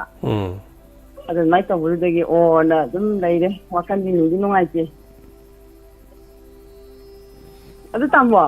ꯇꯥꯛꯄꯤꯌꯨ ꯇꯥꯃꯣ ꯍꯧꯖꯤꯛ ꯁꯣꯝꯗ ꯅꯣꯡꯇꯪ ꯂꯦꯡꯊꯣꯛꯄꯤꯔꯗꯤ ꯌꯥꯝ ꯅꯨꯡꯉꯥꯏꯅꯤ ꯑꯗꯨ ꯃꯇꯥꯡ ꯆꯥꯕꯗ ꯍꯥꯏꯇꯥꯔꯦꯀꯣ ꯅꯣꯡꯃ ꯁꯪꯒꯤꯇꯥ ꯑꯩ ꯃꯇꯥꯡ ꯆꯥꯕꯗ ꯉꯝꯕ꯭ꯔꯥ ꯌꯦꯡꯒꯦ ꯑꯩꯁꯨ ꯏꯁꯥꯁꯦ ꯈꯔ ꯐꯠꯇꯗꯅ ꯇꯧꯕꯅꯤ ꯑꯗꯣ ꯃꯐꯝ ꯀꯌꯥꯕꯨꯗꯤ ꯆꯠꯂꯦ ꯑꯗꯣ ꯃꯐꯝ ꯂꯣꯏꯅꯃꯛꯇꯤ ꯊꯨꯡꯕ ꯉꯝꯗꯦ ꯑꯩꯒꯤꯁꯨ ꯍꯥꯏꯇꯥꯔꯦ ꯑꯗꯩ ꯆꯠꯂꯒꯗꯤ ꯃꯌꯥꯝꯒꯤ ꯍꯥꯏꯇꯥꯔꯦꯀꯣ ꯀꯔꯤ ꯈꯔ ꯑꯋꯥꯠ ꯑꯄꯥꯒꯥꯏꯁꯨ ꯄꯨꯔꯒꯁꯨ ꯑꯩ ꯆꯠꯅꯤꯡꯕ ꯑꯗꯨꯃꯥꯏꯅ ꯇꯧꯕꯁꯨ ꯑꯗꯨꯝ ꯌꯥꯎꯏ ꯀꯔꯤ ꯑꯗꯨꯒ ꯑꯗꯨꯝ ꯁꯪꯒꯤꯇꯥ ꯍꯣꯏ ꯀꯔꯤ ꯑꯋꯥꯠꯄ ꯂꯩꯔꯁꯨ ꯑꯗꯨꯝ ꯇꯥꯛꯄꯤꯔꯛꯑꯣ ꯑꯩꯈꯣꯏꯒꯤ ꯍꯧꯖꯤꯛ ꯂꯥꯏꯞꯇ ꯅꯠꯇ꯭ꯔꯁꯨꯀꯣ ꯑꯍꯥꯡꯕ ꯃꯇꯝꯗ ꯃꯦꯁꯦꯖ ꯊꯥꯕꯤꯔꯛꯑꯣ ꯀꯔꯤ ꯂꯩꯒꯦ ꯑꯩꯈꯣꯏꯅ ꯀꯔꯤ ꯉꯝꯒꯦꯗꯣ ꯑꯗꯨꯝ ꯌꯦꯡꯖꯔꯛꯀꯦ ꯍꯥꯏꯇꯥꯔꯦ ꯁꯪꯒꯤꯇꯥ ꯀꯣ ꯍꯣꯏ ꯇꯥꯃꯣ ꯌꯥꯝ ꯅꯨꯡꯉꯥꯏꯖꯩ ꯇꯥꯃꯣ ꯊꯥꯒꯠꯆꯔꯤ ꯊꯝꯖꯔꯦ ꯇꯥꯃꯣ thank you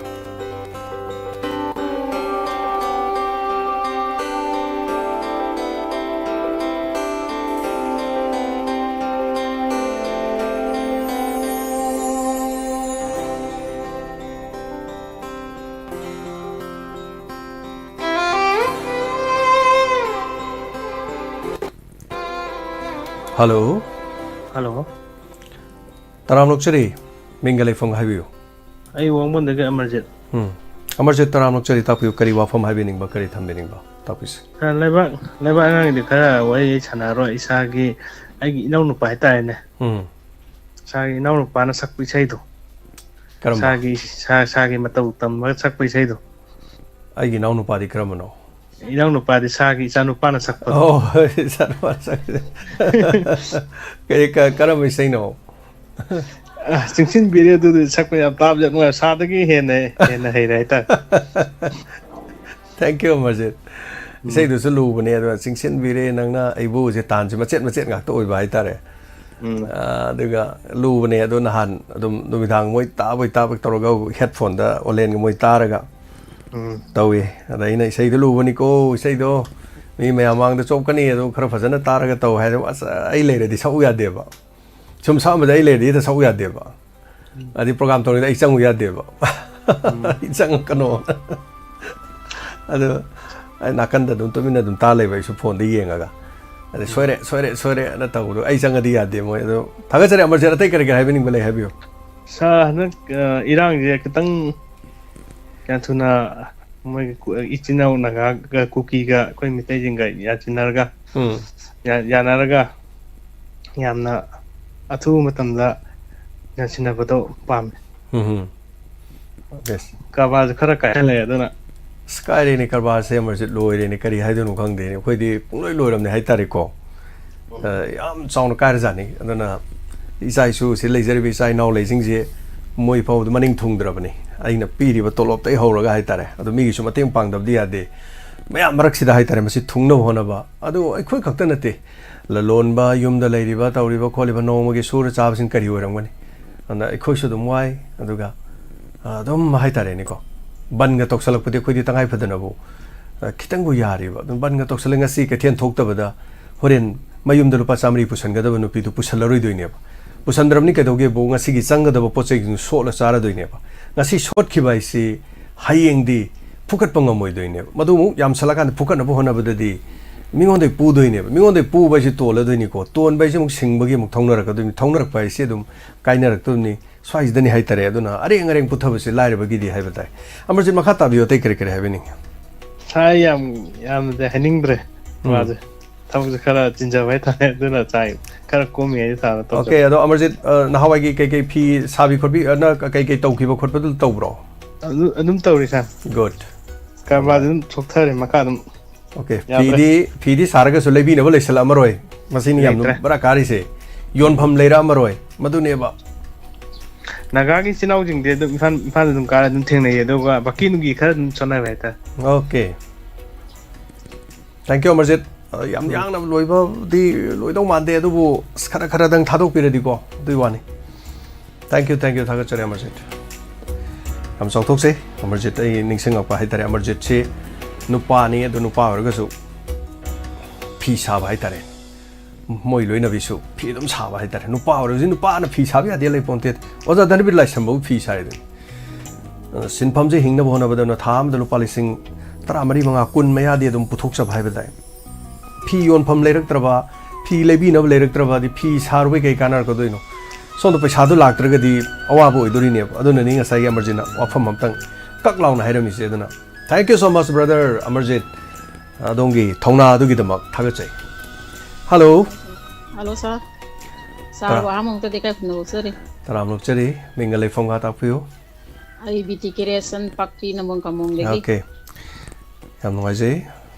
Papi Tapio, Kari having ba. Sargi Makadegi, clear cut oinago. Koge, Iram Damase, Jamoki sees at Palabang have a side opinion, Kitang Tambiramo.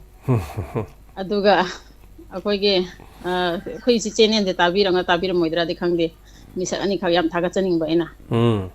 Babun Sunamani, Madi, Bimola Koijam.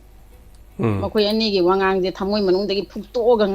Wangang. Akoin a tab and Pienza Haitara. I gave my Kadi Makoyanibu, hanging I little Tagatarisa. The Atopamana, quick and as a condom can never go. ꯑꯩꯈꯣꯏ ꯅꯍꯥꯟꯋꯥꯏ ꯂꯧꯒꯤ ꯃꯇꯝꯗꯗꯤ ꯂꯧ ꯂꯤꯡꯅꯕ ꯃꯇꯝꯗꯗꯤ ꯑꯩꯈꯣꯏꯒꯤ ꯀꯩꯅꯣ IRB ꯃꯣꯏ personal 9 ꯊꯥꯕꯤꯔꯛꯑꯦꯕ 9 ꯊꯥꯔꯛꯄꯁꯦ ꯂꯧ ꯉꯥꯛꯄ ꯊꯥꯔꯛꯏꯅꯦꯕꯀꯣ ꯂꯧ ꯉꯥꯛꯄ ꯊꯥꯔꯛꯄꯁꯦ ꯑꯩꯈꯣꯏ ꯃꯅꯤꯡ ꯑꯩꯈꯣꯏꯗꯒꯤ ꯈꯤꯇꯪ ꯆꯠꯊꯔꯀꯥꯟ ꯀꯦꯅꯦꯟ ꯑꯃ ꯂꯩꯌꯦꯕ ꯃꯅꯤꯡ ꯀꯦꯅꯦꯟ ꯑꯗꯨꯏ ꯃꯊꯛꯇ ꯂꯧꯁꯦ ꯂꯣꯏꯅ ꯎꯅꯩꯌꯦꯕ ꯆꯤꯡꯈꯣꯡꯐꯧꯁꯦ ꯑꯗꯣ ꯄꯥꯔꯁꯅꯦꯜ 9ꯁꯦ ꯑꯗꯨ ꯀꯦꯅꯦꯟꯗꯨꯗꯤ ꯁꯨꯡꯍꯦꯟ ꯍꯦꯟꯗꯣꯛꯇꯕ ꯍꯥꯏꯇꯥꯔꯦ ꯃꯊꯛꯇ ꯆꯤꯡꯈꯣꯡ ꯂꯣꯝꯗ ꯂꯧ ꯎꯔꯤꯕ ꯃꯤꯁꯤꯡꯗꯨꯒꯤ ꯄ꯭ꯔꯣꯇꯦꯛꯁꯟꯒꯤꯅꯦꯅ ꯂꯥꯛꯏꯅꯦꯕ ꯑꯗꯣ ꯍꯟꯗꯛꯁꯨ ꯂꯧ ꯁꯨꯕ ꯂꯧ ꯂꯣꯛꯄ ꯉꯥꯛꯅꯕꯒꯤꯗꯃꯛꯇ ꯑꯩꯈꯣꯏ ꯀꯦꯟꯗ꯭ꯔꯒꯤ ꯑꯣꯏꯅꯗꯤ ꯊꯥꯕꯤꯔꯛꯑꯅꯤ ꯑꯩꯈꯣꯏ ꯗꯦꯠ 15ꯒꯤ ꯃꯇꯨꯡꯗ ꯊꯥꯕꯤꯔꯛꯑꯅꯤꯗꯤ ꯍꯥꯏꯔꯦꯕꯀꯣ ꯑꯗꯣ ꯑꯩꯈꯣꯏꯅ ꯄꯥꯝꯖꯕꯅ ꯑꯩꯈꯣꯏꯒꯤ ꯆꯤꯡꯈꯣꯡꯗ ꯒꯣꯔꯈꯥꯒꯤ ꯍꯦꯛ ꯈꯤꯇꯪ ꯆꯠꯊꯔꯛꯑꯀꯥꯟꯗ ꯃꯣꯏꯁꯦ ꯂꯩꯍꯟꯕ ꯄꯥꯝꯕ ꯍꯥꯏꯇꯥꯔꯦ ꯁꯨꯃꯥꯏꯅ ꯐꯣꯡꯗꯣꯛꯅꯤꯡꯕ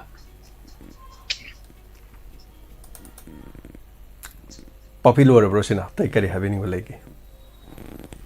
ꯁꯥꯔ ꯉꯁꯤꯒꯤ ꯑꯣꯏꯅꯗꯤ ꯂꯥꯏꯐ ꯌꯥꯎꯕ ꯐꯪꯖꯔꯤ ꯌꯨꯝꯗ ꯊꯕꯛ ꯈꯤꯇꯪ ꯂꯩꯕꯗꯒꯤꯀꯣ ꯑꯗꯣ ꯉꯁꯥꯏꯗ ꯁꯨꯝ ꯌꯦꯡꯖꯔꯝꯃꯤꯅꯦ ꯀꯅꯥ ꯀꯔꯤ ꯍꯥꯏꯔꯤꯒꯦꯅ ꯑꯗꯣ ꯄꯥꯄꯤꯅ ꯗꯦꯃꯣꯀ꯭ꯔꯦꯁꯤꯒꯤ ꯃꯇꯥꯡꯗ ꯈꯪꯅꯤꯡꯉꯩꯁꯤ ꯀꯔꯤ ꯃꯣꯠꯅꯣ ꯍꯥꯏꯕꯗꯤ ꯂꯝꯗꯝ ꯑꯁꯤ ꯗꯦꯃꯣꯀ꯭ꯔꯦꯁꯤ ꯂꯩꯇ꯭ꯔꯦꯅ ꯂꯧꯕꯤꯕ꯭ꯔꯥ ꯑꯗꯨꯒ ꯈꯔ ꯃꯠꯅ ꯂꯧꯕꯤꯕ꯭ꯔꯥ ꯑꯁ꯭ꯋꯥꯏꯗ ꯀꯔꯤ ꯄꯦꯟꯗꯕꯒꯗꯤ ꯂꯩꯒꯦ ꯑꯩꯈꯣꯏ ꯄ꯭ꯔꯖꯥꯁꯤꯡ ꯍꯥꯏꯒꯗ꯭ꯔꯥ ꯑꯗꯨꯒ ꯑꯩꯈꯣꯏꯒꯤ ꯍꯥꯏꯌꯥꯔ ꯑꯣꯐꯤꯁꯇ ꯂꯩꯕ ꯀꯥꯡꯕꯨꯁꯤꯡ ꯍꯥꯏꯒꯗ꯭ꯔꯥ ꯃꯈꯣꯏꯁꯤꯗ ꯗꯦꯃꯣꯀ꯭ꯔꯦꯁꯤꯒꯤ ꯋꯥꯍꯟꯊꯣꯛꯁꯦ ꯏꯔꯩ ꯂꯩꯇꯕꯒꯨꯝ ꯑꯩꯈꯣꯏ ꯄ꯭ꯔꯖꯥꯒꯤ ꯍꯛꯁꯤꯡꯗꯤ ꯏꯃꯠꯃꯛ ꯄꯤꯕꯒꯨꯝ ꯇꯧꯕꯤꯕꯁꯦ ꯌꯥꯝ ꯅꯨꯡꯉꯥꯏꯖꯗꯕ ꯍꯥꯏꯇꯥꯔꯦ ꯑꯗꯨꯅꯅꯦ ꯑꯩꯅ ꯄꯥꯕꯨꯡ ꯁꯣꯅꯥꯃꯅꯤꯒ ꯁꯥꯔ ꯕꯤꯃꯣꯜ ꯑꯀꯣꯏꯖꯝꯒꯤ ꯀꯃꯦꯟꯁꯤꯡꯁꯦ ꯌꯥꯝꯅ ꯐꯖꯩꯅ ꯍꯥꯏꯖꯩꯁꯦ ꯊꯥꯒꯠꯆꯔꯤ ꯄꯥꯄꯤ ꯁꯥꯔꯕꯨꯁꯨ ꯃꯣꯟ ꯊꯥꯒꯠꯆꯔꯤ ꯌꯥꯝ ꯅꯨꯡꯉꯥꯏꯖꯩ ꯊꯧꯔꯝ ꯁꯔꯨꯛ ꯌꯥꯕꯤꯕꯀꯣ ꯄꯥꯄꯤ ꯗꯦꯃꯣꯀ꯭ꯔꯦꯁꯤ ꯑꯩꯈꯣꯏꯅ ꯅꯩꯅꯔꯨꯕꯒꯤ ꯗꯦꯃꯣꯀ꯭ꯔꯦꯁꯤꯁꯤ government by the people specially rule of the majority ꯍꯥꯏꯕ ꯑꯗꯨꯒ ꯇꯣꯉꯥꯟꯕꯗ ꯑꯩꯈꯣꯏꯒꯤ government in which a supreme power is vested in the people and exercised by them directly or indirectly through a system of representation usually involving periodically held free election adu si khakta natana akhoi gi tonga tongan ba laikre democracy chatpasi democracy lebak se khoi micham myamna sembani aduga masigi hojik penari ba pena da matang se lakanda masi hongdo hongjin hai tare am sengna da khoi khubi sine aduga democracy chaliba se khoi na sarkar du khan banate akhoi gi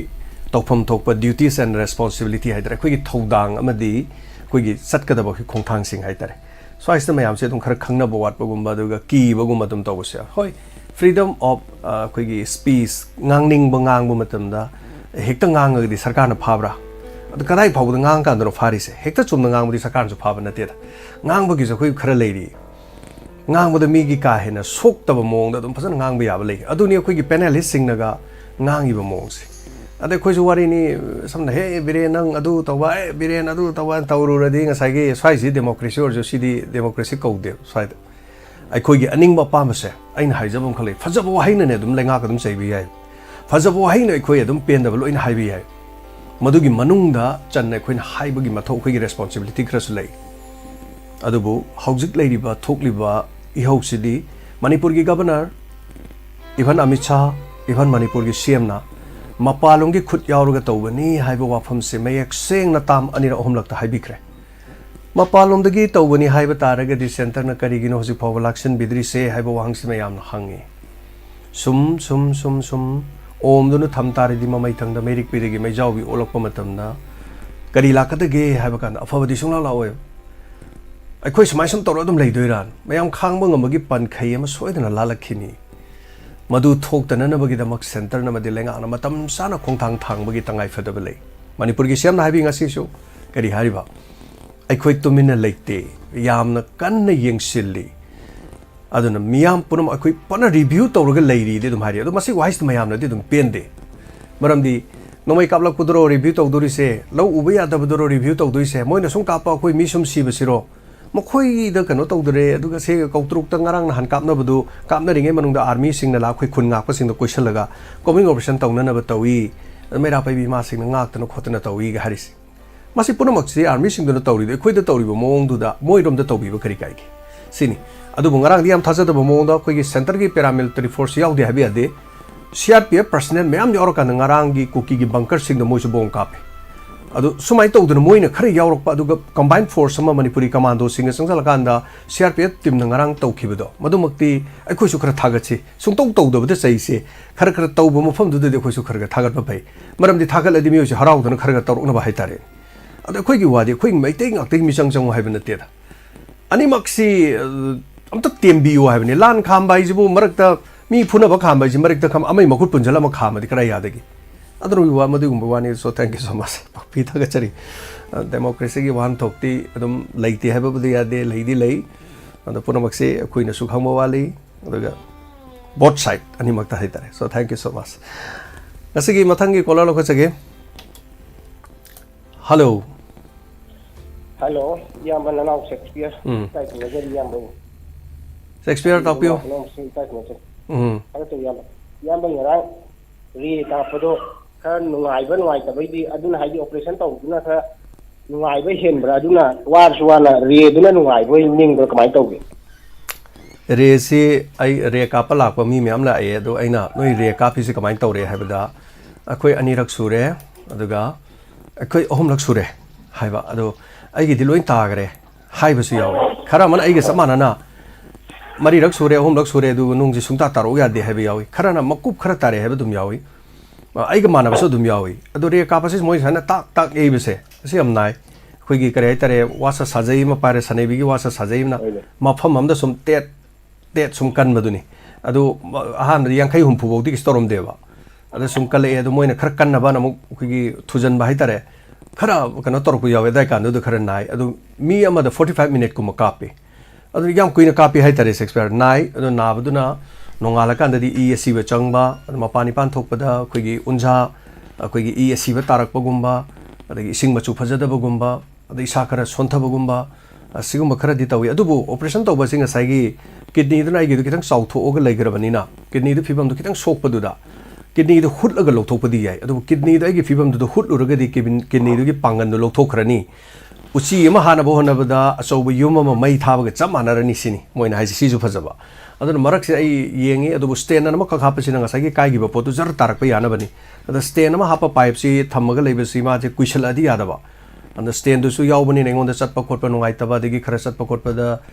I taba khotpa taw sing yawi aduna ai mi mateng pangba chat ka da in chat ising je du yaw yong chat lini aduna sigum masing si yam nungai taba du chat ka da ban pareng sana leiba aduga ai ne somdana du taw leibni ba dak se daw si ada ba hai tare ne Shakespeare aduma khata biyo hai biyo o yamba gi su tu nam tang pharaga amuhan na nung go lai tabo ga din wa ga do ba su ai biro wa tek tek ka pa do ai phet na ba su ma le ngama ga na han de ta na ba jan koi di na ding na khang de na su na ning de yamba na bi ga no masi nungai ba na te pareng san mi ni phu mu su kap to ngai le hor nei matung da nung te mi kontra ni po kap lai makha tar ta se Education Party na hangbi ayo wa hangdu aina khangja ba dai yam khang hai bai na te ko yam ra su democracy hai je ise party na khubi nam ba sain thaga koi sahi manga mai thaga khriga yam na madu democracy gi magul lam to dun so madu da thaga khriga ai khoi na ai na ya jari na khalla thaga khri mi duna tau bi rak ta bai wa ne hai ta aduna democracy di adu su democracy gi koi gi magul lam khak ne hai ta yam na khan ba mi hu dai jing adubu yengi mera si koi makha tarak ko yam ba saigi yam na thambi du ngarang gi do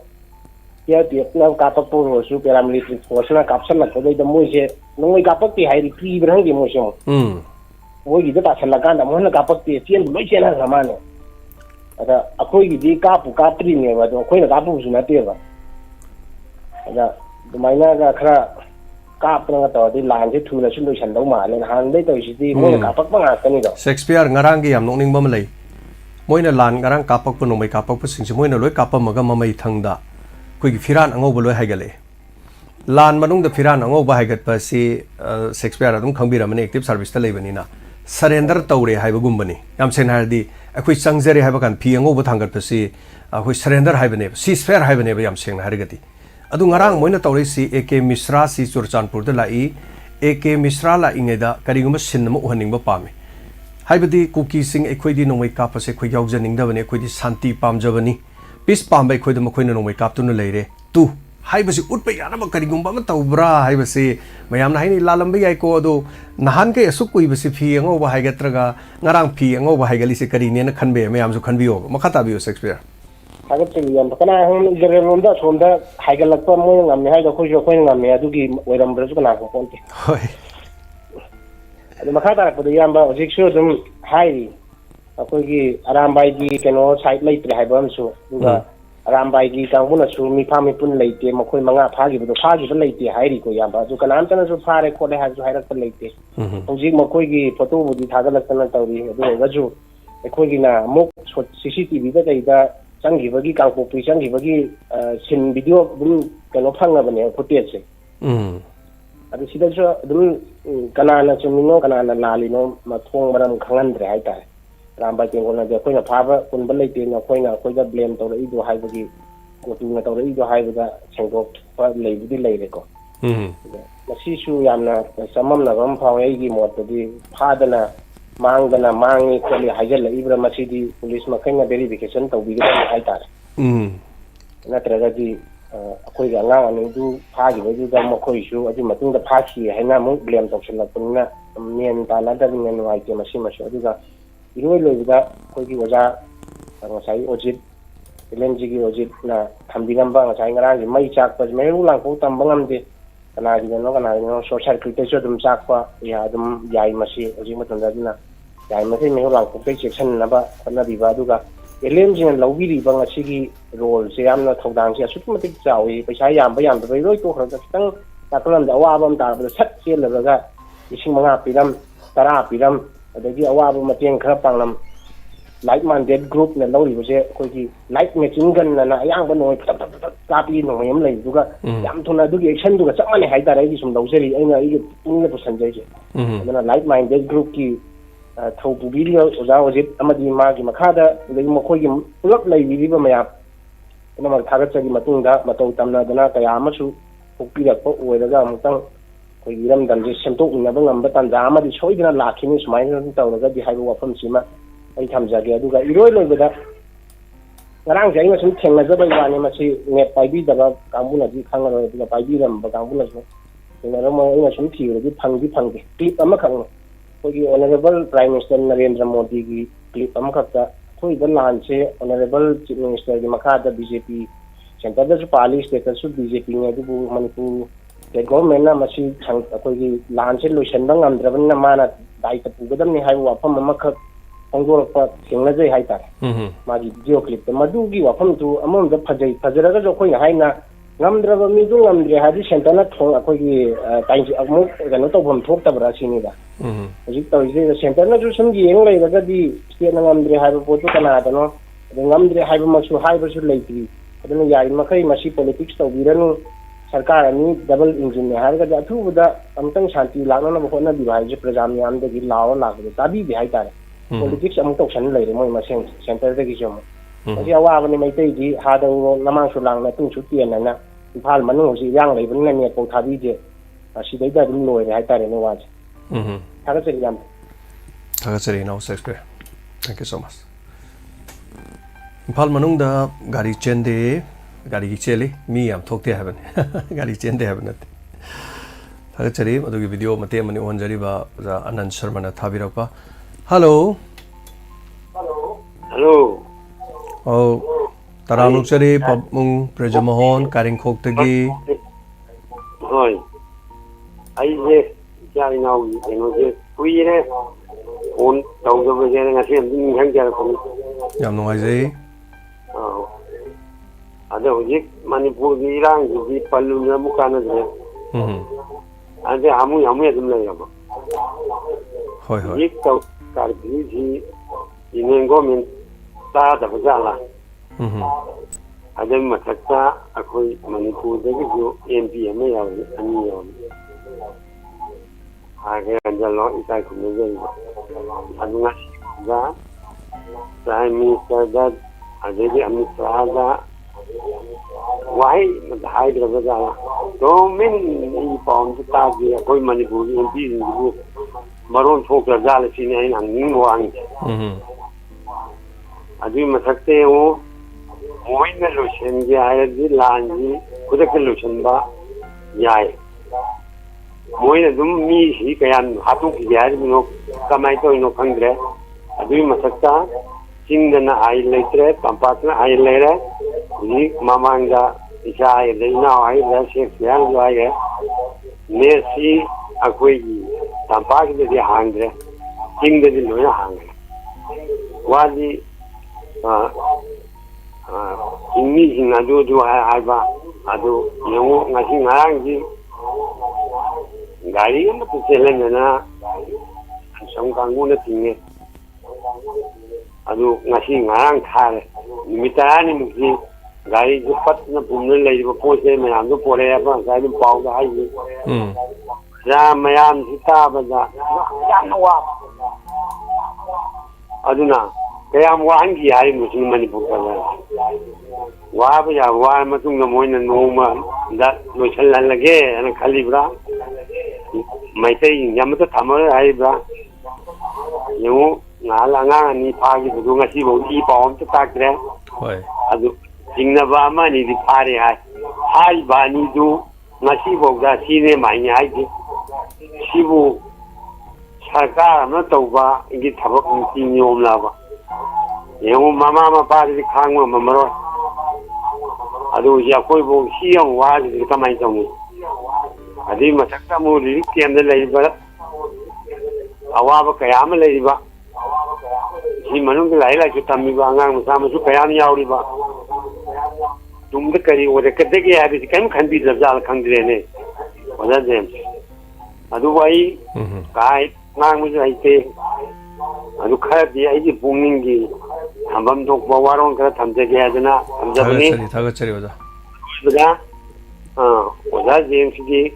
on ingel nuti gi an tai yengi hoi hoi phone tau tian su khan biru no hoi hoi ada ma tok ja ke na ni thank you pek ta ta ju adi ki mati na imagine ba yam tawaya ma ba no di asnga sini ka do ne ja dar ba tarak tre ne ngarang ni le ne ai ni ti mi je yam maru ai bai ta re hoi hoi mana palli ba la ngang ba sai ba tau ba mayan ji yang harau ke bai ta re mana na sai mani bu na ti ato pe state ta ato pe country da no thandui mi do ana india de di khang khang se ato pe country de me na ma sa khang re adoi yam na ke na to su kare si hai jara ga swai sum te hun jara ge bu thagachari pau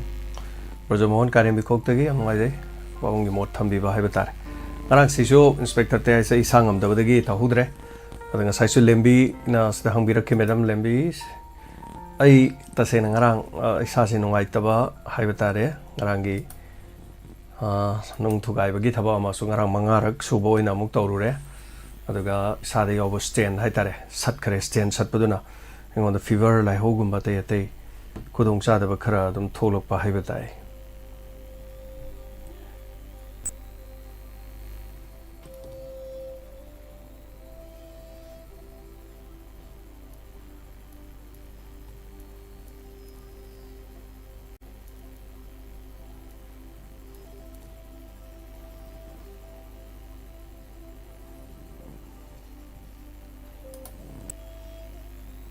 minute kolum doi gumba leizeri saruga biyo soidana pungdo biyo mayam su khara Pukning Warol da ngarangi atheng bada sang pate ai lakhe da bai maram jo ai sorak pa sum khangan jen gen to bani smai to dana ngarang se nong thogai bai thaba masu to ru bani aduga stigi halaga stand dong sat pa ne kaini fever to gi dana ise ngam gi dren hoji phawa soron khra wari Pukning Warol sibok to bong amroi dara torom dagi thema ga phama sungang jeri hai batai thagachari mayam yawbiri ba sing pamna ma daga saruga biyo phongdo biyo athangi kola lo khachage hello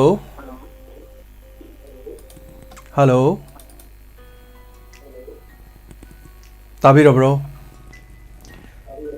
tadi taba male tv mangre tv mo khondi ta tare ibungo taraw no chari bengle famai bi se mayam thang ai sinya bai sinya bai thonga le kai Imasoro doni taram lok chari keno ngala แต่ไอ้เลี้ยงเดินนั่งนาเลยในงานมันชุด มาเลยไอ้นาดูเลยมา ว่าเราไม่ได้ไหล เฮ้ย ในงานนี้ลากแต่ว่าดูแต่แกยังไม่ไงแต่ ꯍꯣꯏ ꯍꯣꯏ na sana bado ꯍꯣꯏ ꯍꯣꯏ ado khara pothawo ada nam than na hinjin na ka ta ni wa da na mo na hinjin ni da ꯍꯣꯏ ꯍꯣꯏ ꯃꯥ ado ai nang de wari khana ni yo ma si lei ne ba ai de ꯍꯣꯏ ꯍꯣꯏ ado na ta ko ma dung do ni khana ai ꯍꯣꯏ ꯍꯣꯏ ꯍꯣꯏ ado jari istiga daya je imadi yang yengi ado phone he to thi ne ai thum yam to du ta ra ga thum he to pa ado nang na ba du da ne ngarang mahan du su na thak to khra nuai je ye mo da hoi hoi ado na ba ya de ko ja hoi hoi ma na khra na sa khra yo ngam de ju ngom ni po tha to ai ku kai de Ora sar ke ma ai chu nu ba de na ne ma ro man phi pa ai sum hayeng migi hai tare ko na torom ba thabak se khara khara ma na hi ba so to hong na bana honari ni ma ko mani ko na hanga da bani mo to hanga da bani ka no ni ta mani ni de mo bok to ko na na ngam do di la tara kun tha bu to mane mane gani na khumba ni ngam ngani hoi hoi do ko ni da botre ba ado ni ya mun pie anang ri mo yam de loi nun phi da ai no phone to ta ba ni ma de ni jang ki ai ka da ji jo na ni le ni hoi hoi ai ka da ya nun pie to thano de ko na ya de ko funny ma thank you ya no ai ma nanu hoi hoi na di bor piri chi ko thagachari nanu ko hoi hoi ma thamo thap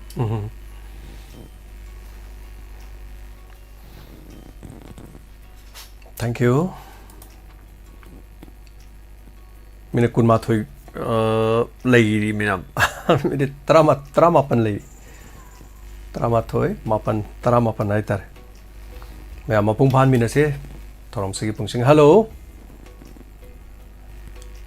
taram luk chari hello minga lei phong ga tau piu hello tazari minga lei phong ga tau piu si hello sir tabi da sir tazai ai yam sing na tazai tana da ba male ai na hai ba si ko sir ai keti sing bani puri sir okay keti sing kara wai digi ne ba sir ngasi ji khoi manipur da thengari ba asuk amna tamthi ra la na si ai bisnupuri nei ne sir tapiu sir ai na hujik sar da thamjaga dori wapam se sir hujik manipur da thokli ba crisis gi matang da ne sir habiu sir koi hujik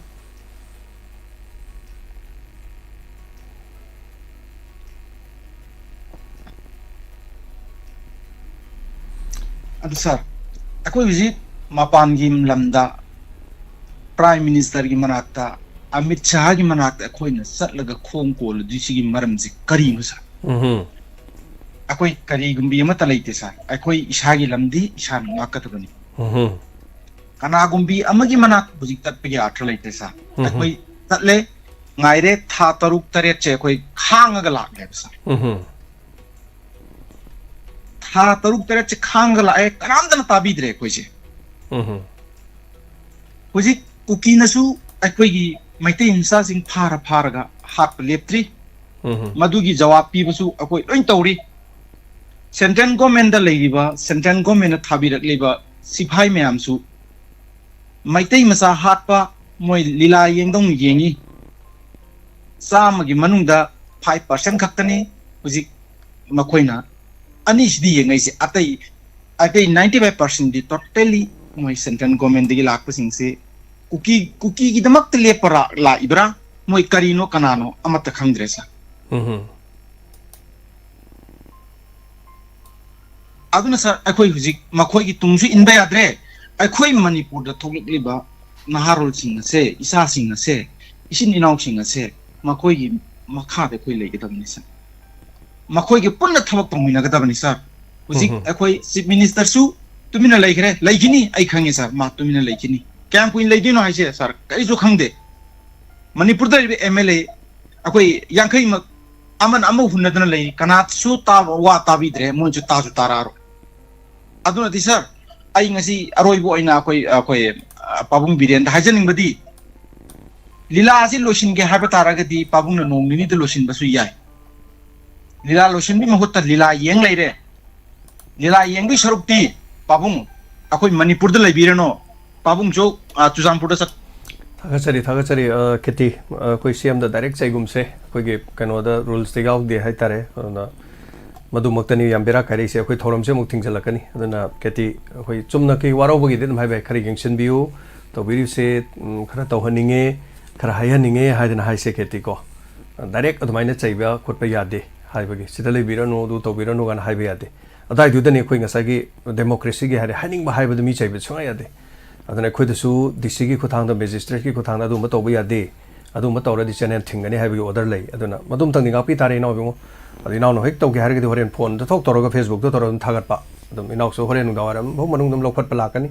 adun adum hai gum se koi yam phajaba mong da mai se miding changbiu hoje phawba da si tawri se hai be yadre ne sangdre tha taruk sure da na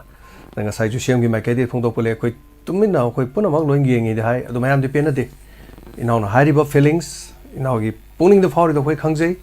aduga akoi adu mai na hai do padi yati wa ngang ba da ko so thank you so much Keti thank you napi batare adu mai na direct chai bo khot pa kana mu to budi yada bani hai tare madugi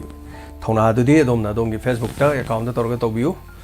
adu koi sida di mai na direct kana gum chai be yade CM gi wanati ko kana gum to mo ko bom chaw bo ko bom se ta sida direct chai be yade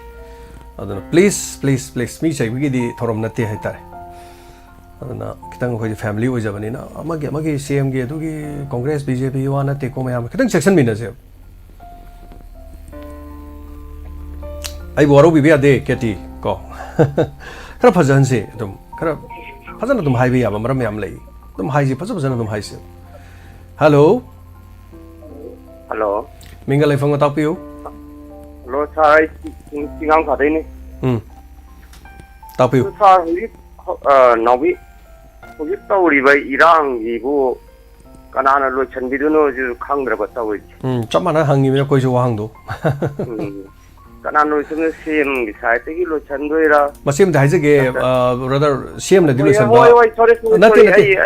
nate ke so kai de CM na lo san ba ding amoi sidi CM gi na te center na ni hai tare center na ado center da ju oi doi ra no kari no ji ni da hogi tawi ji narang na handai ju mo kam na ba hore ma mo tawi yes ra normal lai ra men taw mo jo hogi amung wang khale tawi ji hojik so sugunu napat lomda tauri hoi adugi machi kitang sarkar jina miyang changbiraga center ga wari do phajan sabiraga jo dum pangsi bi ya ba pot nga tani adu akoi manipur wi sarkar ji kamai taw jano ji khangde no ti hai na jo amu kano taw ba doi ni hai de hai ning pon ti hai ning badi yam lai gare aduni sabak de adu chema jo haining da bai tare khara dum hai bi ai da se dum brother hai bi ai ba ko khoi CM da hai bi ai nga sai chu koi pabung brother mohon dum hai rami duni dum hai bi ai smaina haujik phabu si tumin na leiba dong na tawri si yengi de hai masi yeng sin biu tha taru henjele kayam kuini yengi doino si sibo gai sibo dum chena hajara bada kugi lojing ya da leiba si kai doram da dum irang thoi koi imphal manung gi dani au di irang thoi je aduna hayeng jo chhatra gi irang am jo layena ta je achina karam tawdorim no ai jo na na ma sisi gi tawdu da isan pa ji ma khawi ga met na ga jam tawre police ke na anda ka thoki ba irang do chhatra mo yani pha gi khot ki na tawai do adu jo nuai je de ba hoi koi moi saga pai mayam ji kitang ni chon mura jo khale tauri je taro sakar gi wa to si brother hoi thank you brother am noi je no sage kano phongdokpibako yam nuaijai adone bang sai gi haido CM ju hojibok tumin leire kaim tawdre Chuchampur leibiro ga tawdu dikhra adai du khare henjalle dai ngam ya bagi pankhai ma khang le adona dai bok tong khang tawsi lan gum je ba pankhai si ngana be wadi me ngang be adona he na ngang bi ge hai tar ga di Facebook account da sangi haire ga me amna ko dum chai bi ai ngang bi hai tawbiu madu de khoi yaw roi hojik ta dom na sidai da torga channel ji changa chai ru tar de khoi yaw de case panjal ten defamation suit aina ijat kitabi na torko de mi gam lo jani ITA ki matung ina IPC section 166155 kaini am leire kem to hojik ne ya deba adu ki potu loi season har kane aduna nang kai khange nang kari uge ba ha nang kai uge na tawra di kamai tawni adu samlui ba se thabak se mayam phanabani ko koin hai se aduna koi de jo thing ba lei aduna Waru bibe ade aduna nei discussion bok tawda na tawri se yam logre hai tare bas manung de am legre sangre nom phaminer sa thaga wari sana se nom adum koi thopiro hai tare hello menga ma telefon mai bi se oh na hambani mani ai pung matam ji loira bra ina sim tok salakani loidri mai bi ma minute 10 gum leijari adum tawbo kaim ta kai de habi badina ima hoju nangai di bazar le bedina ko ada yes yang to kore ai kore ado iki kapangi kano sei bungo abalai kreda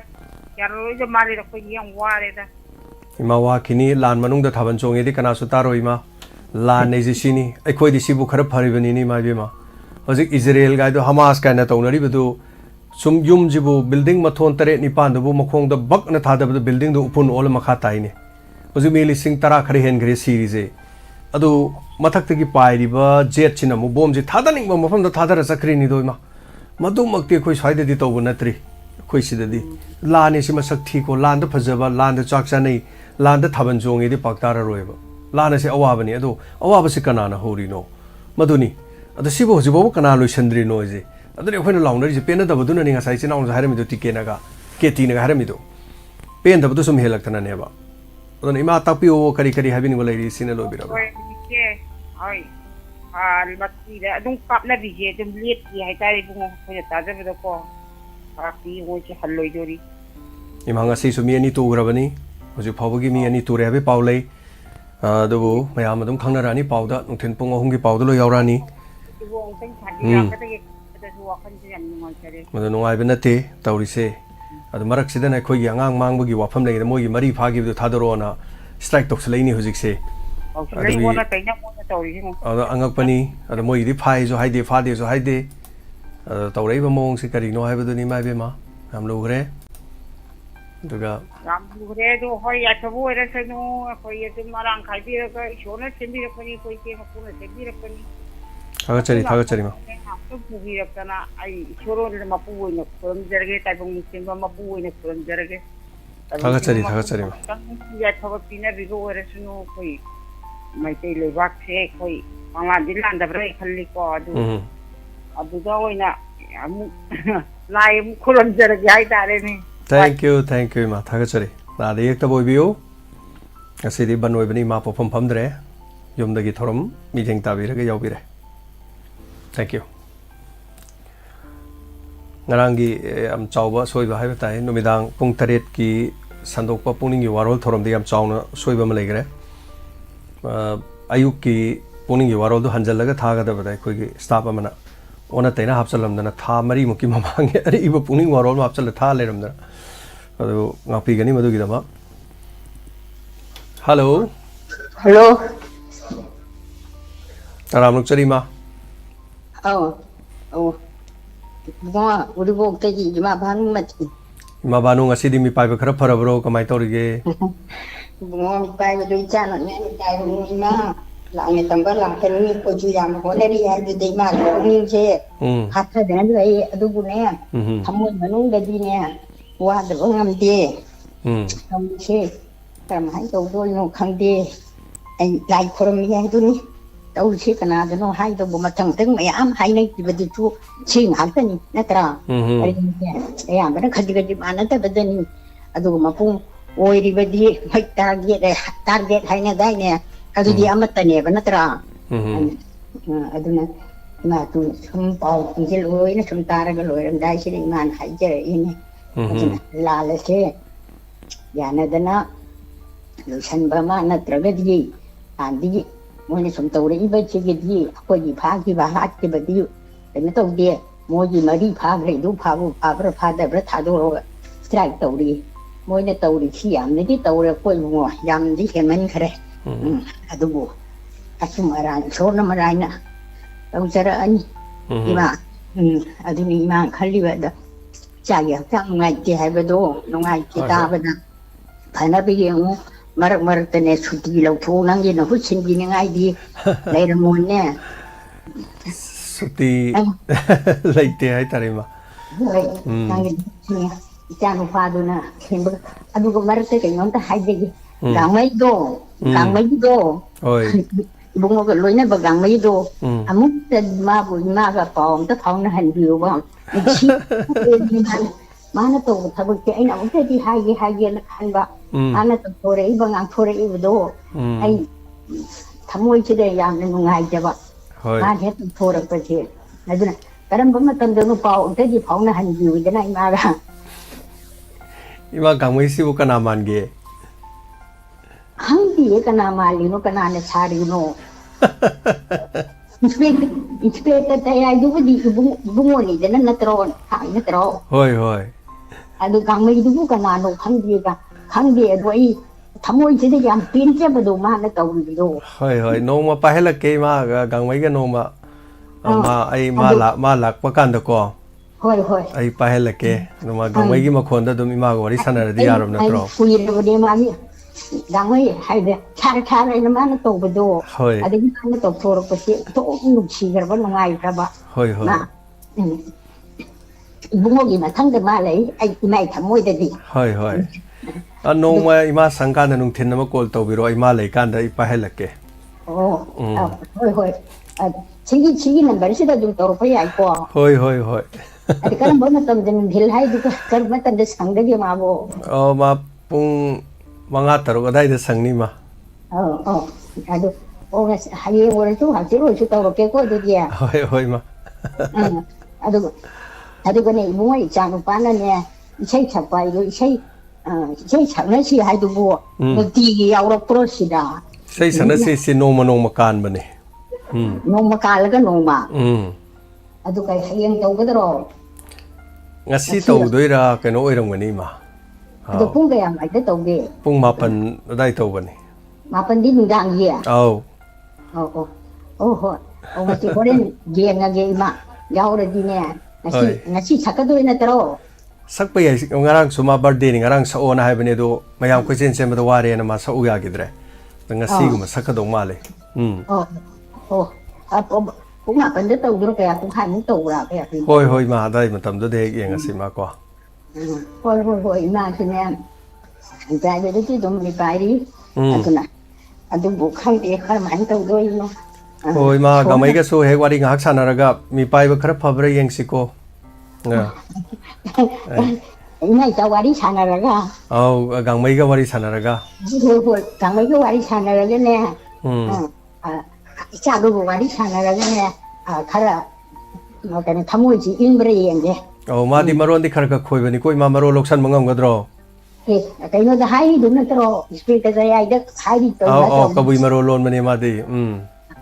ꯑꯗꯨ ꯃꯩꯇꯩ ꯅꯠꯇ꯭ꯔꯣ ꯃꯩꯇꯩ ꯍꯣꯏ ꯃꯥ ꯍꯣꯏ ꯆꯨꯝꯕ ꯅꯠꯇ꯭ꯔꯣ ꯍꯣꯏ ꯆꯨꯝꯃꯤ ꯃꯥ ꯑꯗꯨ ꯀꯕꯨꯏꯗꯤ ꯑꯣꯏꯔꯝꯃꯣꯏꯅꯦ ꯃꯥ ꯀꯕꯨꯏꯒꯤ ꯃꯔꯣꯟꯗ ꯑꯗꯨꯝ ꯉꯥꯡꯕꯅꯤ ꯃꯥꯗꯤ ꯍꯣꯏ ꯊꯥꯒꯠꯆꯔꯤ ꯃꯥ ꯏꯁꯨꯒꯤꯗꯤꯁꯨ ꯌꯦꯡꯉꯒꯦ ꯇꯥꯔꯒꯦ ꯏꯁꯩꯗꯣ ꯒꯥꯡꯃꯩꯁꯨ ꯅꯨꯡꯗꯥꯡ ꯄꯨꯡ 8 ꯑꯗꯥꯏꯗ ꯇꯧꯋꯦ ꯍꯥꯏꯕ ꯒꯥꯡꯃꯩꯒꯤꯅ ꯅꯠꯇꯦ ꯃꯥꯒꯤꯅ ꯄꯨꯡ 5 ꯑꯗꯥꯏꯗ ꯍꯥꯏꯕ ꯄꯨꯡ 5 ꯍꯧꯖꯤꯛ ꯅꯨꯡꯗꯥꯡ ꯋꯥꯏꯔꯝ ꯑꯗ ꯇꯧꯔꯛꯄꯗ ꯐꯪꯒꯗ꯭ꯔꯣ ꯍꯣꯏ ꯃꯥ ꯑꯗ ꯏꯕꯨꯡꯉꯣꯒꯤ ꯏꯁꯨꯒꯤꯅ ꯄꯨꯡ 8ꯗ ꯁꯛꯑꯦ ꯍꯥꯏꯕ ꯍꯣꯏ 이번은 나도 놓고 나도 놓고 이나 양 모르더기네 나도 나만 신나도 비야지 나라수네 장 신나 카라 나 하이나 범레이드나 할라만나 아도 맨나 카라 나라수네 투나 파고 외롭고 hoi ma thank you tien mai tai nei ma gang mai do ngarang usop charui haidana suti lokki bani halabra khang thank you yan noi jai ori pok te gi chem na swing odai nang gang mai gi dress tu na bai tauri edo inspector tai ai gi ngamjaba furit aina pigani aduga gang mai gi su magi dress pigani hairak pane stage mo ni do amumu kok thok pada mathang tho lon ai lawai sat pani ko ina ada ina as kari no ne haijibo adu aina mu mana kok thok padu da dress to pat hong to ga mu gang mai gi dress tong chen thora jo ai ne na dum khang dong leire mana khangjada da na hairi ne haitare asi aroi bo kola lo khachege thorom sege hello lo cha phone to jare be ke samdong da gi pani chori thagachari madam papiu kari wa phone habening ngarang sa chang nuai gi te habu yam nuai de te ta ba da athu ba da punging wa khan lai ta na punsi awa ba thing na da na athu ba da phagala ko i bi ha bi che ha je ke sa ado ngarang hana gi ari ba inspector te ai do yam nuai yam nung si hai ba du mu ning chang lak ba du ba ga to jen dom bi hoi hak tang palak da na ning chang lak pu yam thin nuai adum nuai je ado hojik kolar ima du gi yengaga gang mai dom tang hojik puning waron gi aroi bada mitse samta na da pian bi ho sana gang mai le request to bi ho da ima yengaga yam nung si ma yam gang mai siam nung si da ba ma le ma mani ima na gang mai nung si ba du na khoi jat bijat khai da na atubada yang ase santi pura koi sunu hajaraga tamjagi tagachari madam thank you tanungaisi ima duna khangjada duna sum tawjaramani da nungsi jadana gamai bo haiba dai nda ima daina madi sumai tobani na ko na muk tak tholoi da ima de wari sana loi ima uri poki ima duna tro na hairaga ai ima de khonjen mati matamam dawni kang mai gi marun da sumai ngang ba natra tam haudre si su pun si gi mathel amani haiba dai yam noi jai punama saruga bi den hena mapung phan bi ba asigi tharom asida punamangna hanana thagachari koi na de yek taba phaba yai phaba punama koi minasi nungai ba pau ta minasi madam satina se helicopter yam pai hai helicopter yam pai ri si phaba maram oribra fataba maram oribra aduga makharom da kapnai haibaduna haibatare lambi da gari thatpiri ba khotpiri ba tawri ba singna gari kan thorpa khunga pa sing lakpa matam da khudong cha da ba thok tana na ba hona biu haiba wafam phawba mayam na phongdong nari amoire afaba yai phaba ge pau tamina si khunga pa sing khudong thi da bo isunu mama leba ki dama mokhoin honari ba tawri ba mayam haibatai to sing na mokoi ge da bak sok thukche punamak sing asi kana gi da mak to no masa ge ta dai nati sok pa na ko matam da di masana ta tai oina ta duna lei makoi sing adu bani khoi na muk mateng pangna na ba diamond tv na hona duna lak tibas fayeng da singma lan pham da mapunsi loi kraba basan ki magi mung manungi sta mateng pangminaru si koi dana masi matung da sung pangminaru mayam angam mateng pangbiu pangmong amdraga su puning na support tobiu aduga thumbs up tobiu adom gi pesa amata pirak traba su karim ta kaide ngamjaba khara dum lairi ba khara se dum hona zaruge tawbudadi अखोई की मतंग पांगलुबदु खक्तनी अखोई photo की post video की post की वाफम करी मत लेते अंगा मखरा दु मतंग पामिनरु से मयाम पामंगम दसो थम्स अप तोबियो हाइबसि मसी मतंग हनाइजगे अदो गसगी तेंवांग बिरकपदि आई लौथोक चद्रे गसगी वनदि अदगा हायंगी वना पांगपसिंग पुनमुसु लौथोक जगे अदगा चाको बहेक नोंगाल मतुंग दे खोइ चननबा फयंग दो होना मिनसे मयाम सेक्शन ले मिनसे पुनमपु जेम्स साइगुर जमना खुरुमजरी टेक केयर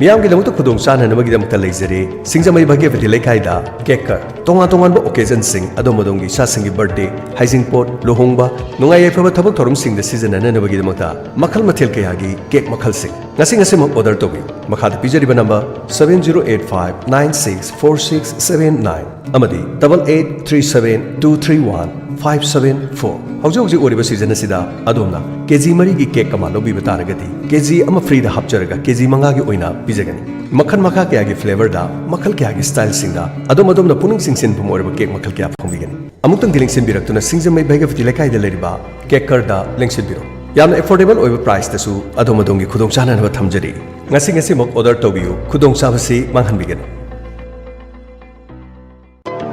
ꯃꯤꯌꯥꯝꯒꯤꯗꯃꯛꯇ ꯈꯨꯗꯣꯡꯆꯥꯅꯅꯕꯒꯤꯗꯃꯛꯇ ꯂꯩꯖꯔꯦ ꯁꯤꯡꯖꯃꯩ ꯚꯥꯒ꯭ꯌꯕꯇꯤ ꯂꯩꯀꯥꯏꯗ ꯀꯦꯛꯀꯔ ꯇꯣꯉꯥꯟ ꯇꯣꯉꯥꯟꯕ ꯑꯣꯀꯦꯖꯟꯁꯤꯡ ꯑꯗꯣꯝ ꯑꯗꯣꯝꯒꯤ ꯏꯆꯥꯁꯤꯡꯒꯤ ꯕꯔꯊꯗꯦ ꯍꯩꯖꯤꯡꯄꯣꯠ ꯂꯨꯍꯣꯡꯕ ꯅꯨꯡꯉꯥꯏ ꯌꯥꯏꯐꯕ ꯊꯕꯛ ꯊꯧꯔꯝꯁꯤꯡꯗ ꯁꯤꯖꯤꯟꯅꯅꯕꯒꯤꯗꯃꯛꯇ ꯃꯈꯜ ꯃꯊꯦꯜ ꯀꯌꯥꯒꯤ ꯀꯦꯛ ꯃꯈꯜꯁꯤꯡ ngasi order tobiyu makhada pijariba number 7085964679 amadi 8837231574 hꯧjik oriba season asida adomna KG 3गी केक अमा लौबीबा तारगदी केजी अमा फ्रीदा हापचरगा केजी 5गी ओइना पिजगनी मखन मखा कयागी फ्लेवरदा मखल कयागी स्टाइल सिंगदा अदोम पुनिंग सिंसिनफम ओरबा केक मखल कया फंबिगनी अमुक्तंग लिंक्सिन बिरक्तुना सिंगजमै भैगवती लेकाइदा लेरिबा केकरदा लिंक्सिन बिरो यामना एफोर्डेबल ओइबा प्राइस तसु अदोमगी खुदोंचाननबा थमजरी ngasi mok order tobiyu khudongchabasi manghanbigani ꯃꯤꯌꯥꯝꯒꯤꯗꯃꯛꯇ ꯈꯨꯗꯣꯡꯆꯥꯅꯅꯕꯒꯤꯗꯃꯛꯇ ꯂꯩꯖꯔꯦ ꯁꯤꯡꯖꯃꯩ ꯚꯥꯒ꯭ꯌꯕꯇꯤ ꯂꯩꯀꯥꯏꯗ ꯀꯦꯛꯀꯔ ꯇꯣꯉꯥꯟ ꯇꯣꯉꯥꯟꯕ ꯑꯣꯀꯦꯖꯟꯁꯤꯡ ꯑꯗꯣꯝ ꯑꯗꯣꯝꯒꯤ ꯏꯆꯥꯁꯤꯡꯒꯤ birthday ꯍꯩꯖꯤꯡꯄꯣꯠ ꯃꯤꯌꯥꯝꯒꯤꯗꯃꯛꯇ ꯈꯨꯗꯣꯡꯆꯥꯅ Admission notice at Bangalore last few seat. Bangalore da masak nairaba maming lairaba Pharmacy College, Narayana Institute of Pharmacy, Gautam College of Pharmacy amadi Oxbridge College of Pharmacy hariba college sing asida sit khara hangbagi pharmacy bu pamjaba amadi certificate bu pamjaba D Pharm amasung B Pharm gi yamna line pass tawba yaraba chahi manghandana lowest fees da akaknaba sit khara laizari interest laiba satra